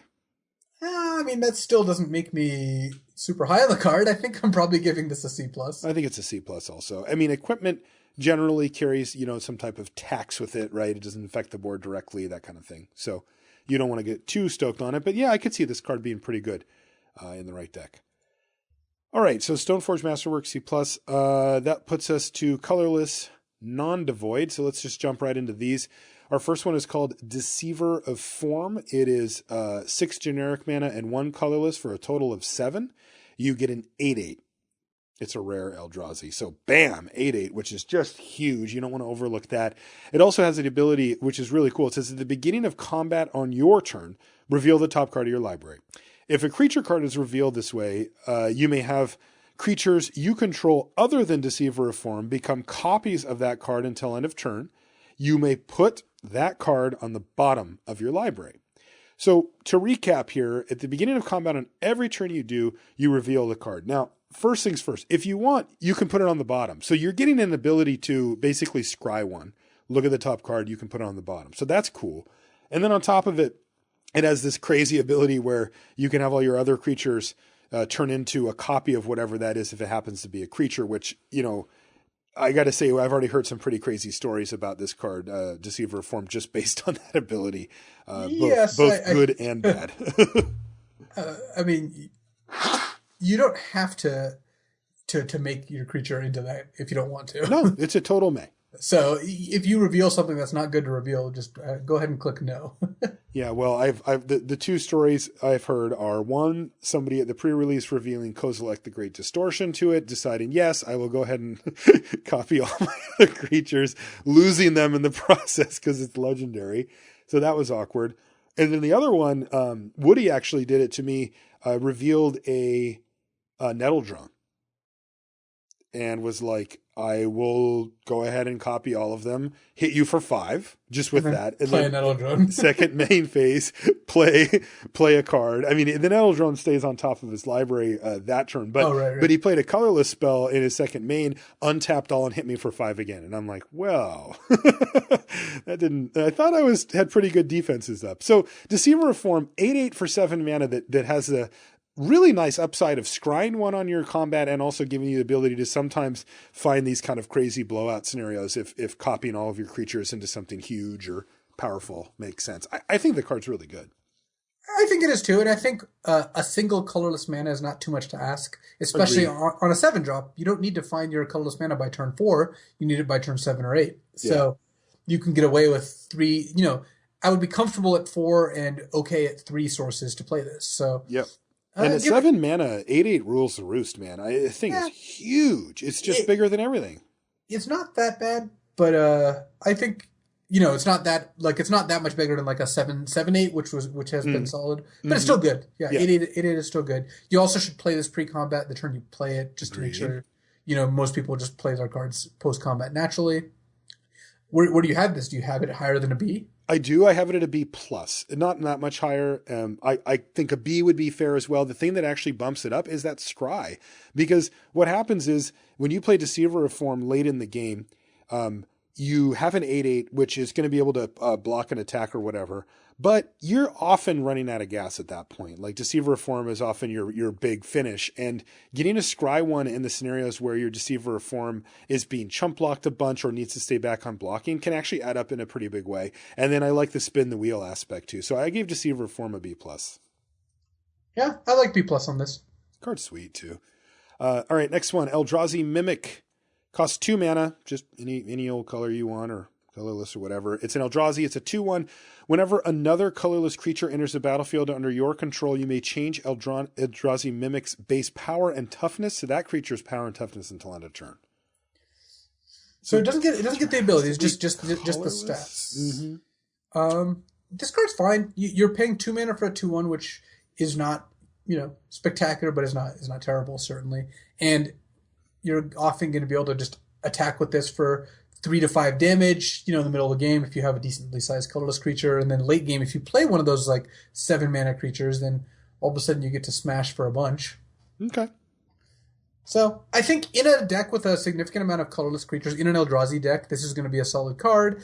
Outside of that, it's going to be pretty unplayable. It's probably just a C. It's probably a C, yeah. I mean, the way I see it is that you've got a card that you're giving up a little bit on the front end by playing a 2/1 for 2, which you wouldn't normally, and you're just gaining the upside later of randomly being able to hit them for a ton of damage, or it might curve up with your curve. Like you play this on 2, and then on turn 3, you play a 2/3 and bang, you attack with this, and then on turn 4, it's a 4/3 colorless creature, and bam, you hit with this. Like that type of thing can happen sometimes too. So C plus for Eldrazi Mimic. What does Endbringer do? Endbringer does a lot of things. Actually, what doesn't Endbringer do?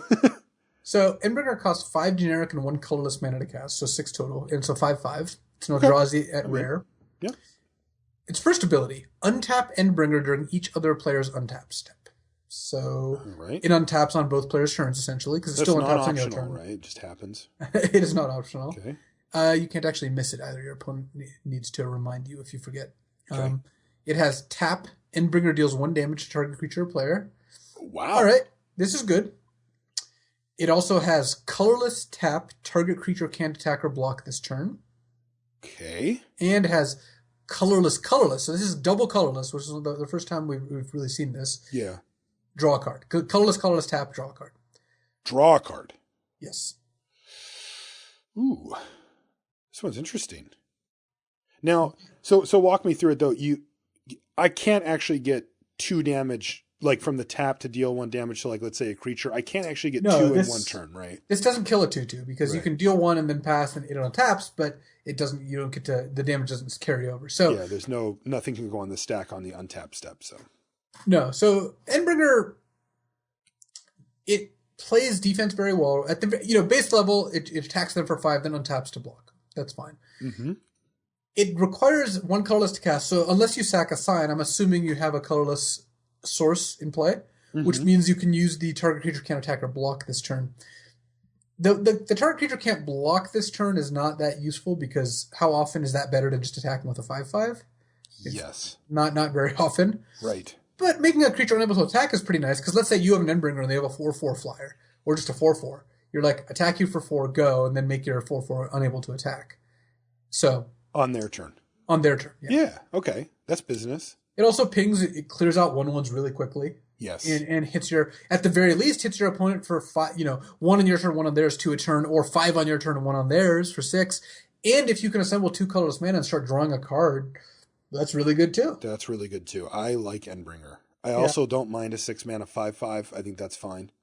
I think Endbringer's an A. I think it does enough. I do too. It does enough different things, and you're not paying a huge cost besides the fact that it has a colorless in its mana cost. Yeah, I agree. I think Endbringer's an A. That's just too many different awesome things, and all on a body that's very acceptable as a 5/5 for 6.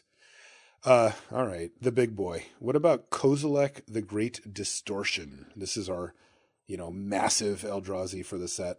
This is so Kozilek costs 8 and 2 colors, 8 generic, 2 colors, 10 total mana, two of which has to be colorless. So this is hard. We saw Ulamog cost 10 mana, right, and be worth it, right? If you could do it. Does Kozilek meet that bar? So Kozilek's a 12/12. That's pretty big. A Mythic Rare Eldrazi. When you cast Kozilek the Great Distortion, if you have fewer than 7 cards in your hand, draw cards equal to the difference. So you draw up to 7 cards. Okay, I like that. It has Menace, so has to be blocked by 2 creatures. And it says, discard a card with converted mana cost X, counter target spell with converted mana cost X. So, looking at it, I do not think Kozilek's that much harder to cast than Ulamog. Because how often were you casting Ulamog without using Scions or a Kozilek's Channeler or the like? Yeah, very rarely, yeah. Right, so most of the time yes, 8 colorless is strictly harder to cast than 10 generic. But I don't think it's by a huge degree. If this costs like 3 colorless, we'd be talking, a whole different story. But at 10 mana total, you're doing a lot of work, and that work probably involves colorless sources. So look at the triggered ability. When you cast Kozilek, you can draw, 2 to 5 cards or whatever, like max 7 cards, of course. But I think it's closer to it's probably around 4 cards on average, is my guess. I think so too. Maybe 5. But you are playing basically every land out of your hand, so you're probably not going to have many of those left. left. And you played most of your spells too. Yeah, so you're going to hit 6 to 7 on occasion. But yeah, I agree. It's 4.5 or something on average, which is great. And then it has the ability to stop your opponent from doing, having follow-up plays. Because if you've drawn up to 7 cards, there's a decent chance when they cast anything that you have the ability to discard a card to counter. And the way that works is if they cast a 5, you have to discard a 5 to counter it. Right, and it's not a trigger or anything. It's just while their 5 is on the stack, you have the option of discarding a card to try and counter.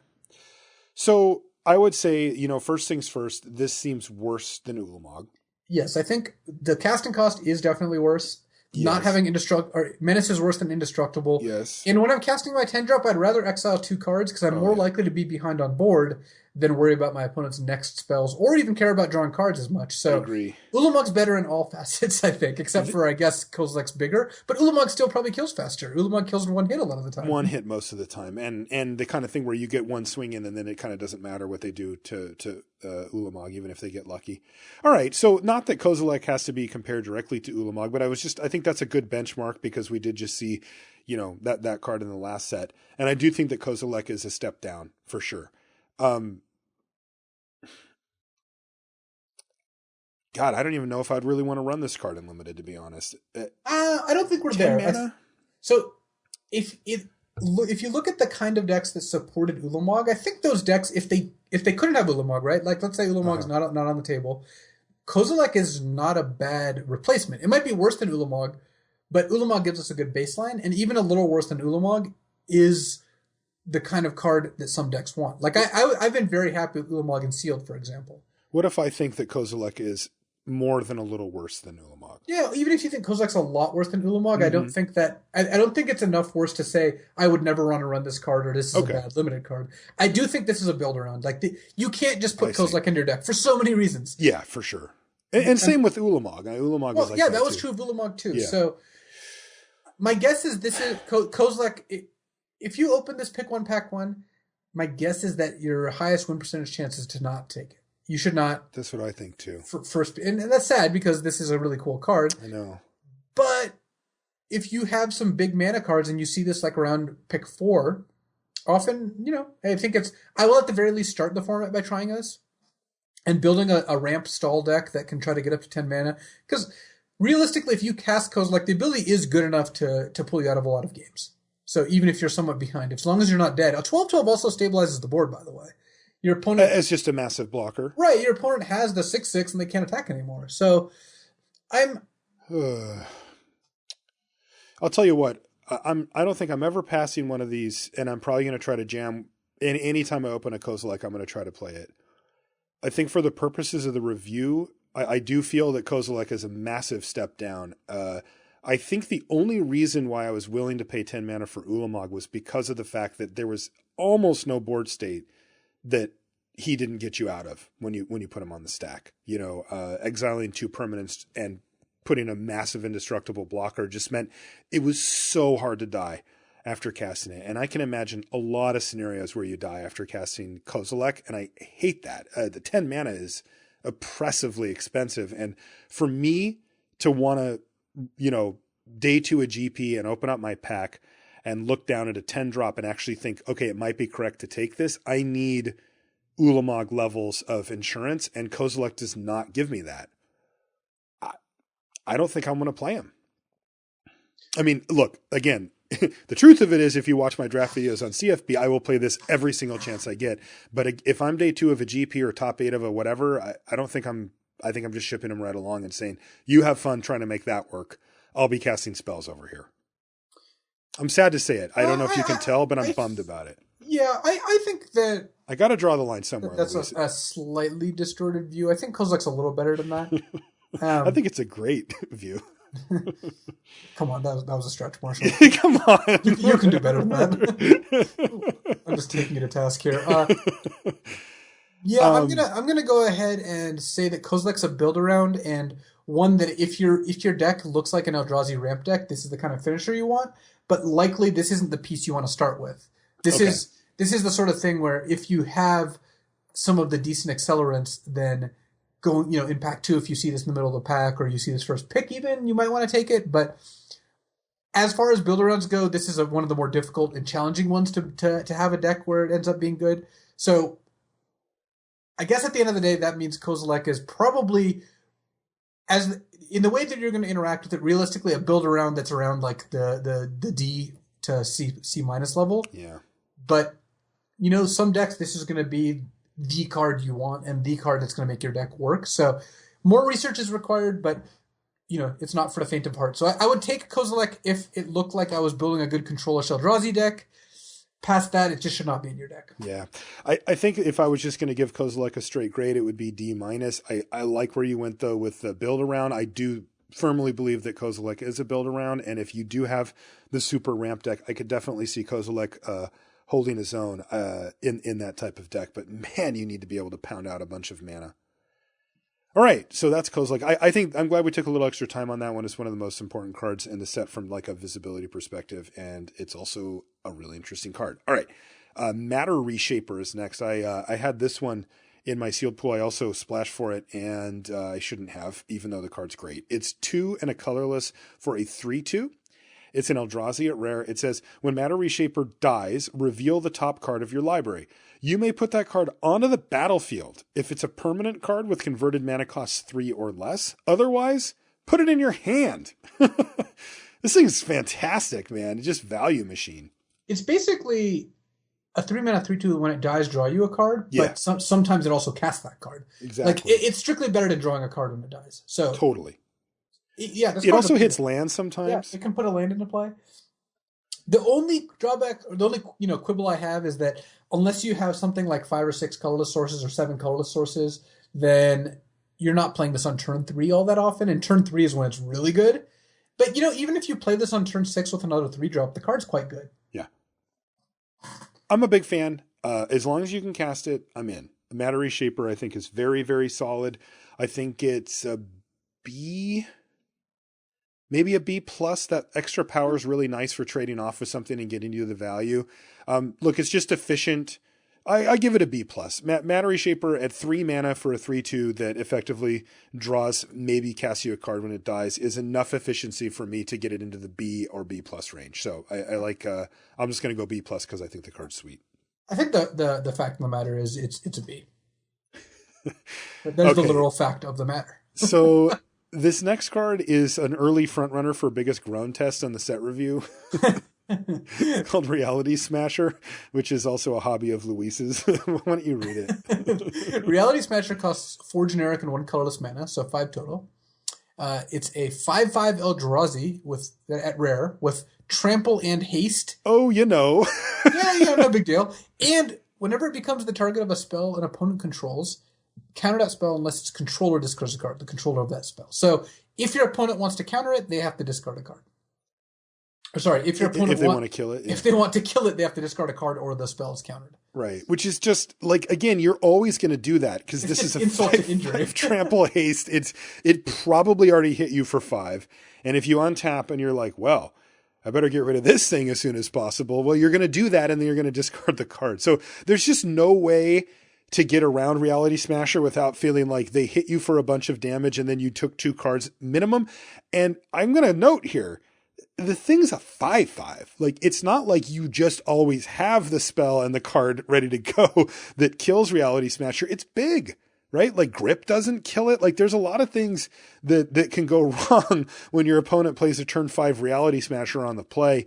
And I keep looking back to that wall, you know, the 06. It's like, seems pretty good. Yeah, the wall's going to feel pretty good if your opponent has this card. But I think Reality Smasher is great. It's when you play this on turn 5, you're just going to win so many of your games. So many games. I've got to give it an A-. Agreed. It's the sort of thing that if you don't, this is unlike some of the other, big colorless cards. This is the one that gets, a lot worse because a lot of the power isn't just bashing your opponent. And on a stalled board, this isn't that much different than just a vanilla 5/5.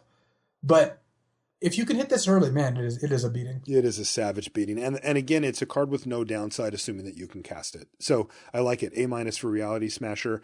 Next is Thought-Knot Seer. It's 3 and a colorless, so 4 mana total for a 4/4 Eldrazi at rare. Which, again, nice stats. I mean, we just had a 5/5 for 5 with abilities. This one's a 4/4 for 4. It says, when it enters a battlefield, target opponent reveals his or her hand. You choose a non-land card from it and exile that card. When Thought-Knot Seer leaves the battlefield, target opponent draws a card. Now, they don't get the one back that you took. They just draw a card off the top of their library. Jeez, man, they really beefed up some of these rare Eldrazi. I mean, these cards are so powerful. Yeah, they're very good.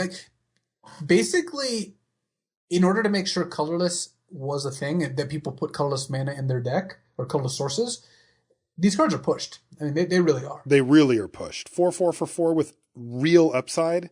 5/5 for 5 with trample, haste, and more upside. Like, what the hell? These cards are great.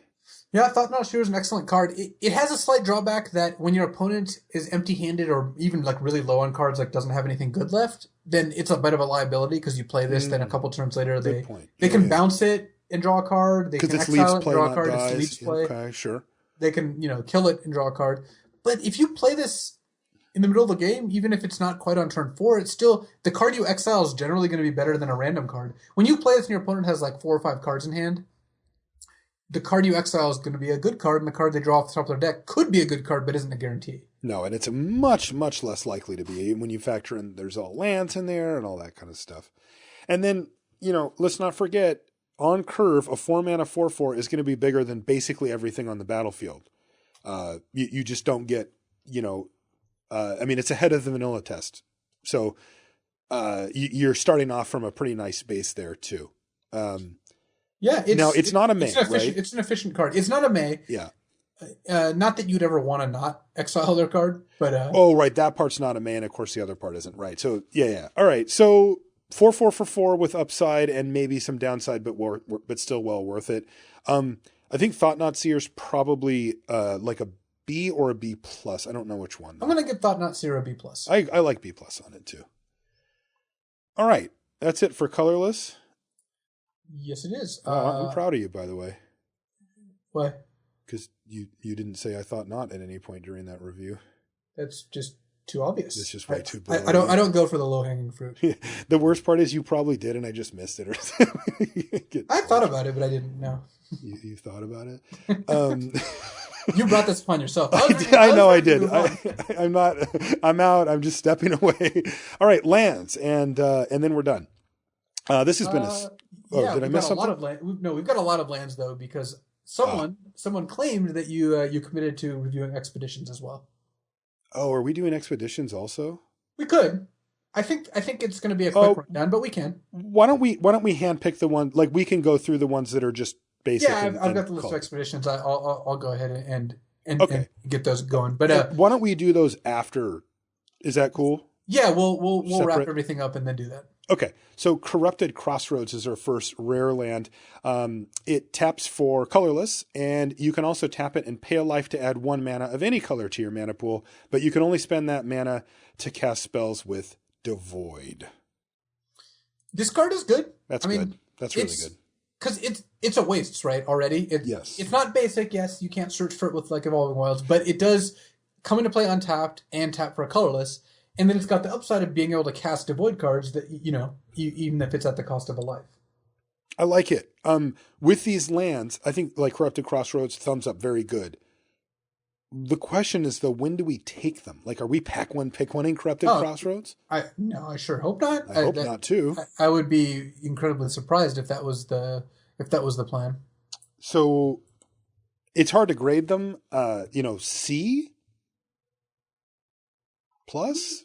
This is a C plus insofar as, I mean, it's really good land for the Devoid decks. I think there's a lot. If I was playing like a red-blue Devoid deck, even if I had no cards that cared about colorless, I would probably play this card. I think so too. It's just a Sheevan Reef, a pain land at that point, essentially. Yeah, a really good one. Yeah, so I think C plus is fine for Corrupted Crossroads. Basically, a colorless land that doesn't destabilize your mana base is good. Because one of the challenges with getting colorless in there is making sure that you can still cast your other spells. Yeah, and the most premium of colorless are repeatable colorless sources. We did see a lot of activated abilities today on these rares, and so Corrupted Crossroads is the type of thing that can let you keep doing that. Hissing Quagmire's next. It's a rare land. It enters the battlefield tapped. It adds green or black to your mana pool, and it is a creature land, so you can pay 1 green-black to make it become a 2/2 black and green elemental with death touch until end of turn that's still a land.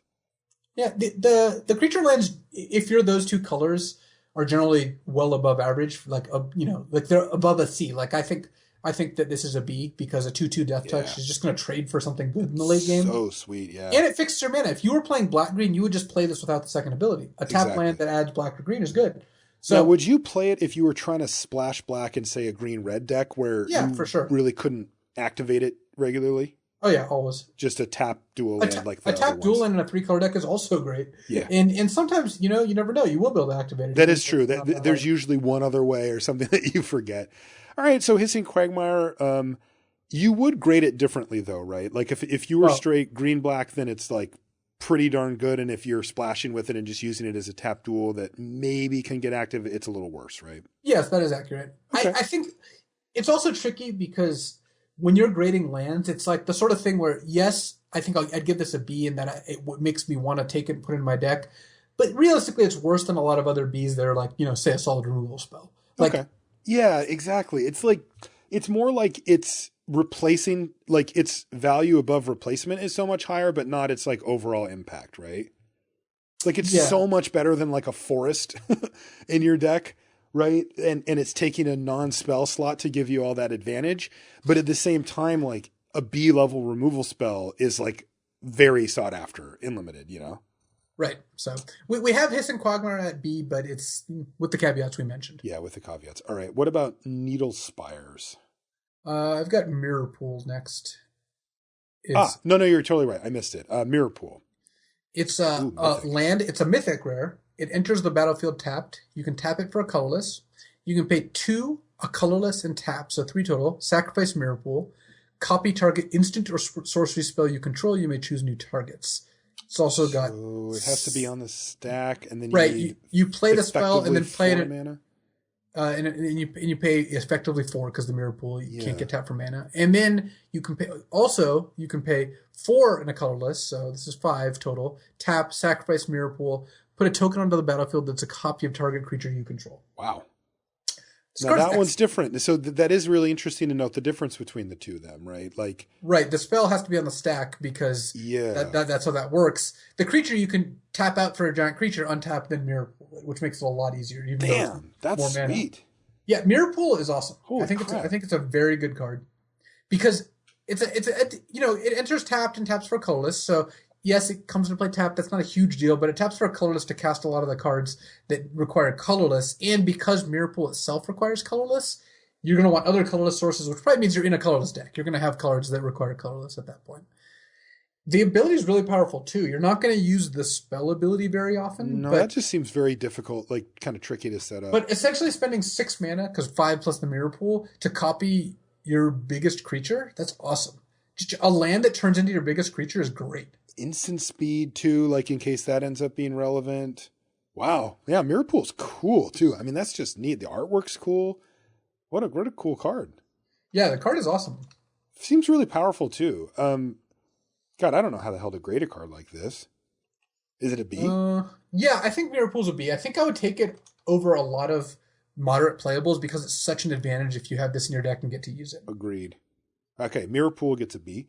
Next is Needle Spires. We're actually there now. And this is the creature land for red-white, so it has all the normal things that enters the battlefield tapped, and it taps for either of those two colors. You can pay 2 red-white to have it become a 2/1 red and white elemental with double strike until end of turn, and then, of course, it's still a land.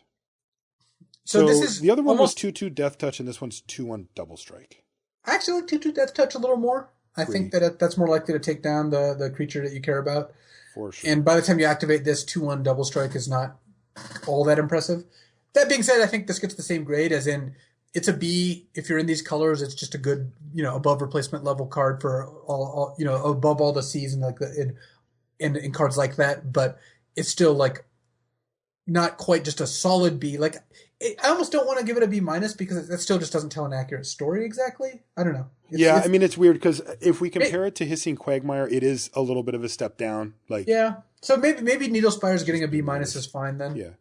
Either way, I think we have it in the B range. I mean, that's pretty high. So that's for Needle Spires. Next is Ruins of Oran Reef, which is a little bit of a throwback for those of you that were around for Oran Reef, the Vastwood. Yeah, exactly. Original Zendikar. So it's a land at rare, and it says it enters the battlefield tapped. It taps for colorless.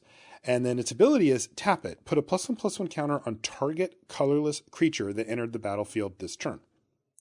So the thing you have to remember about this is, the creature has to be colorless. Of course, Devoid creatures are going to count for that too. And then you need to tap Ruins of Oran Reef the turn that came in. So it effectively adds an extra mana to that creature if you want to use your Ruins. But that can often be worth it. It makes your middling creatures in the middle part of the game, bumped up a bit bigger for no actual mana cost, but it effectively costs you, a mana by having to tap the Ruins. But that can actually be pretty powerful. Look, I like this card again. I'm in the market for cards that tap for colorless mana anyway. And these ones add tangible upside, and I'm a pretty big fan of that combination here. This card is great. If you can reliably play colorless creatures, giving them ++1, even if you have to play them slightly off curve, playing them a turn later to be 1/1 bigger is really good. Yeah. Scions? Yeah, it works on Scions because it says enter the battlefield. It doesn't say. It is target creature. It's not Oran Reef the Vastwood, just put a creature count on all the creatures. I guess they figured that would be too good with all the multi-Scion makings. Yes. And I'm gonna go ahead and give Ruins of Oran Reef a B. I think so too. Again, it's just like a super waste. I think that if you see this early, you can take this early and build a colorless deck. Oh, that's a good point. You can just take all your Devoid cards. It's like a crusade for Devoid cards. Yeah. Yeah, play them one mana off curve and go to town. Seagate Wreckage is next. It's a rare, and it doesn't enter the battlefield tap. So it just taps for colorless. Great. And then you can pay 2 and a colorless and tap it to draw a card. But before you get too excited, you can only activate the ability if you have no cards in hand. So this is a very powerful late game ability. If you can empty your hand, having a land that just spends, 3 tap, draw a card is very, very good. Very, very good. You can also work this, so that you empty your hand. Maybe you had to use up your mana for it. You pass a turn, and then in your upkeep, you activate Seagate Wreckage to draw the card, and then you draw your card for the turn normally, and then try to empty your hand again and kind of make it go. Again, I can't help but just view a card like Seagate Wreckage as wastes with just it's great upside, That's literally what it is. Yeah, that's what it is, right? I mean, it's just I look at this card and I just think I want cards that say tap, add colorless in some percentage of my decks here. And if I get a sweet ability like that, because one thing about cards like this are that you have a lot of agency over getting your hand emptied out. For the most part in Limited, you try not to. I mean, you keep a land for bluffing, or, you keep a spell for the right moment. But look, if you just want to get your hand empty, you can just play a land every turn and just dump everything on the table and start getting Seagate Wreckage going, which might be correct in sometimes. One caveat, if your deck is super reactive, this card is going to be worse. If you're trying to hold removal spells in your hand for just the right threat, that's going to make it difficult for you to make Seagate Wreckage work just because you're incentivized to hold cards. Counters, things like that do the same thing. I think the Seagate Wreckage is kind of where a lot of these lands lie. I think it's a little worse than Ruins of War and Reef is my guess. Just because I definitely think so. Oh yeah. If you play Ruins early, you're just going to get a huge advantage. Whereas Seagate Wreckage is a really late game card. So I have Seagate Wreckage at probably a C+. C+, yeah, I think so too. Look, having played with the Hellbent mechanic in Dissension, which was when you have no cards in your hand, do cool things. It's so frustrating when you have 2 lands in your hand. You're just I just need to draw spells, and you just keep drawing lands, and you just can't get your hand empty. Oh, that's funny. All right, last rare land here before we do the expeditions, or at least selected expeditions, is Wandering Fumarole. So this is another creature land. This is the red-blue one. It comes into play taps for red or blue. 2 blue-red. Until end of turn, it becomes a 1/4 blue and red creature that has 0. Switch this creature's power and toughness until end of turn. So what I like about this is it's not confusing rules. So it's a 1/4, and you can pay. You can just switch its power and toughness back and forth at will. Yeah, it is unfortunate that if it's a 1/4 and you activate its ability, and your opponent casts, say, the 2 damage spell in response, like the red one, you can't save your creature because you can switch again, but then the original switch will resolve. At some point, it'll be a 4 with 2 damage on it. Of course. Yes, great point. That's totally true. Also, is that 0 colorless mana? It is at 0 or is it 0 generic mana? Right. I mean, this is. I'm sorry. This is on par with Needle Spires. I think I'm going to give it a B-. Yeah, B-. I agree. Okay, so that does it for the cards that we're going to see drafted and draft out from the rares, at least. Why don't we skim over some of the important? Yeah, I'll go ahead and just call it the ones I think are. Do you have it in front of you? I have it all open. Yeah. Okay. So take it away. Two caveats. One, I would say over 90% or 99% of people who open an expedition are just taking it because you're just drafting where the cards you drafted are cards. No one's passing an expedition in that world. That's fine. The reason we're doing a review on some of these is that, what if you open these in a tournament like the top 8 of a PTQ or PPTQ, I guess, at this point, or you're at a Grand Prix, or you're doing a draft where you get to draft the cards out at the end, so you're not keeping the cards you literally draft, in which case you just want to evaluate the expeditions on straight power level. Because you do get to play them in limited. They are part of the set for limited, yeah. So the first one I want to evaluate is, first, let me tell you what I'm not going to evaluate. I'm not going to evaluate any of the multicolored lands. Yeah, we don't need those. Look, they're like dual lands. They're not. If you're in the market for a dual land, put that into your deck. Yeah, they're not vastly different. One that's interesting is Ancient Tomb. I believe this is the best one. This is a land. It comes into play untapped. You tap it to add colorless to your mana pool, 2 colorless, and Ancient Tomb deals 2 damage to you. This card's kind of absurd. Card's busted in cube.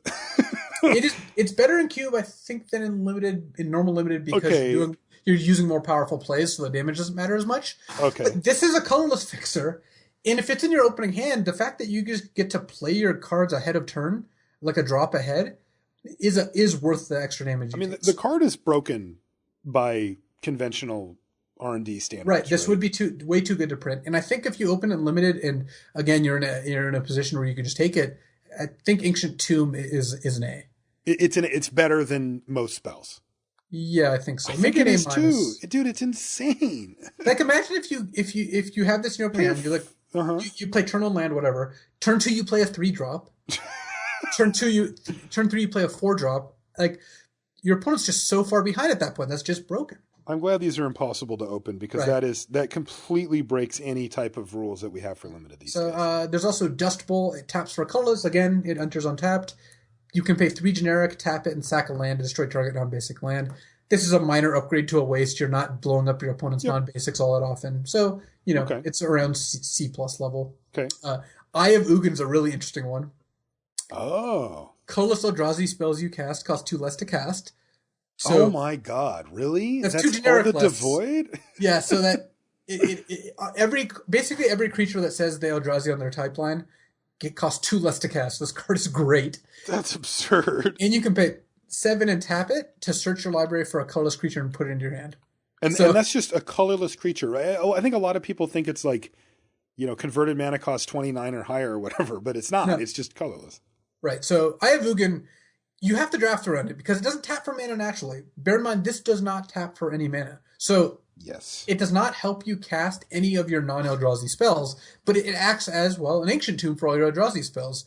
You can play Eldrazi's a turn ahead of schedule with Eye, and if you get up to 8 lands, this plus 7 other ones, you can start drawing extra cards. So I think Ayavugan is quite good. I think so too. And also of note, it's not just Ancient Tomb, because you can do it for multiple spells in one turn. Right. That's a good point. If you have 4 lands in Ayavugan, you can play 2 4-casting cost Eldrazi's.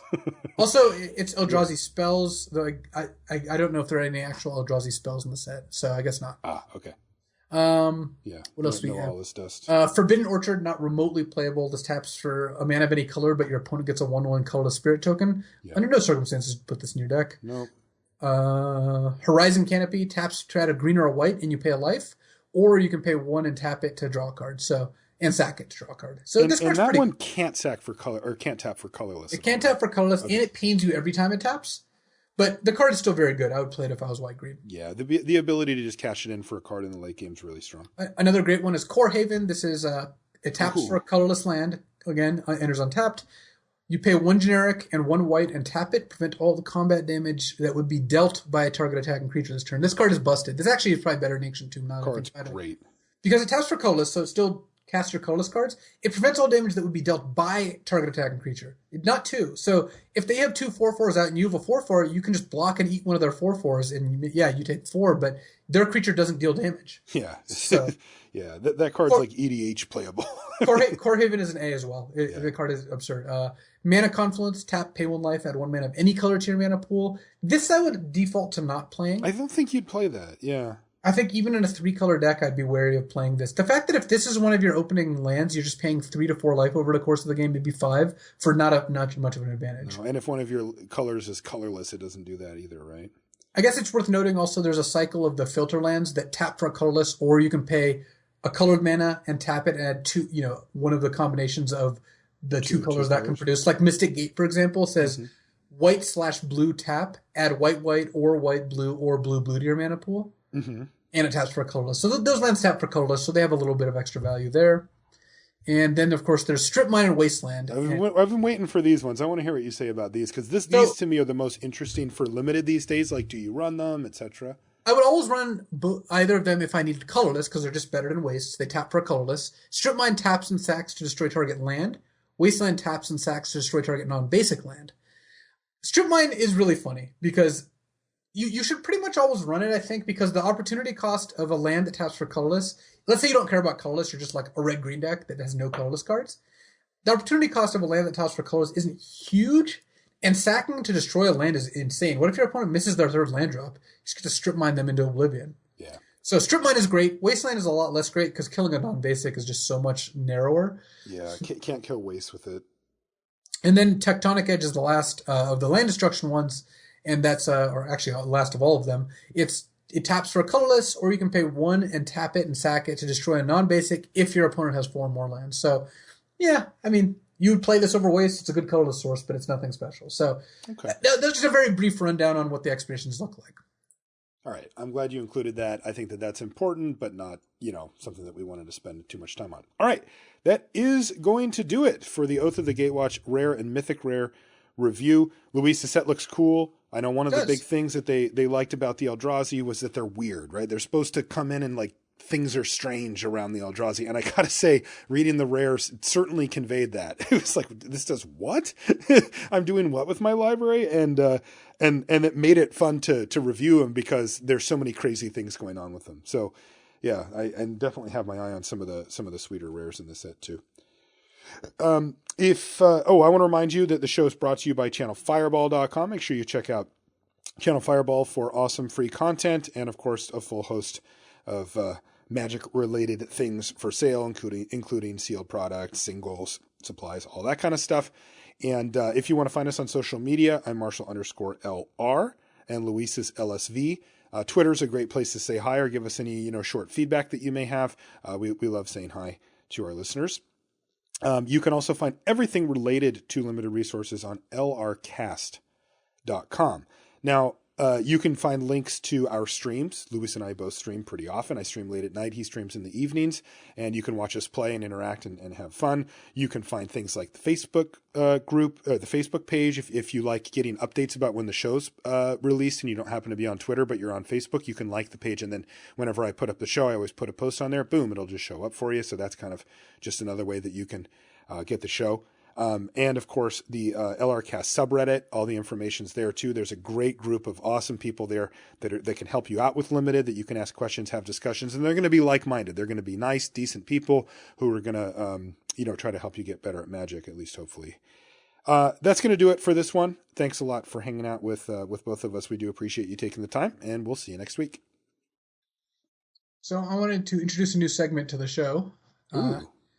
Yeah, you'll like this one because you're actually the one who is going to be running it. It's called Ask an LR Ethicist. So I'm gonna pose ethical problems to Marshall, and he's going to answer them as sounds certified ethicist. I thought there was only one ethicist in the world. Marshall, your opponent plays a pithing needle naming Silverback Ape, but you know their intent is to stop your ancient Silverback. What do you do? I just attack them. What about the needle? Can your ancient Silverback successfully regenerate, or has it been needled? Because your opponent named Silverback Ape, but you know what they meant as ancient Silverback. That's the one that's in play. All right, I'll answer these for real. I would ask if they meant ancient Silverback. All right, that is your LR ethicist answer. I believe also the intent is important here, and I would also defer to that. Yes. Marshall, you're trading with someone, and you're interested in their original art Manowar. You know that the piece of art is worth $500, but they offer it to you for a box of Battle for Zendikar packs. What do you do?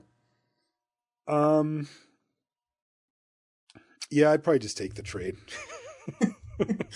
Like, if they're giving me the original Manowar art, I want to make sure I get it, and then I'd hook them up after. So to be clear for the people following at home, ethics is changed by how much you want the Look, you put me in a desperate position. You only have a few chances to get unique items like that, and I would take it. I'll tell you what I would do though. I believe that's how ethics works. I would make the trade, make sure that I now owned the unique artwork that I couldn't get anywhere else, and then I'd hook the person up. All right. Well, does your answer change if the person states they're immediately going to crack all the packs in the box? No, they can do what they want. I'm walking away. All right, I'm going to say that's a pseudo-ethical answer in total. You know that your listeners and co-hosts enjoy your stream, but you start the stream at such a late time that the vast majority can't watch. Is it ethical to stream with such a late start time? Look, I'm keeping in mind people in Australia, Europe, right? Most of the people in the stream, people that work night shift or, just getting off of work, people that are night owls like me. I'm trying to hit, the masses of people that don't get to be on Twitch during the day and watching a stream. Oh, okay. So it is an ethical concern, and that is how you choose to answer it. Yes. No, that's a good answer. That's my answer. All right. The last one is, you intend to ask your co-host complicated ethical questions on a live podcast, but you intentionally conceal that until the moment you ask. Was that ethical? That was deeply unethical, is my answer. And I'm not an ethicist, by the way. And there you have it. Ask an LR ethicist with certified ethicist Marshall LR.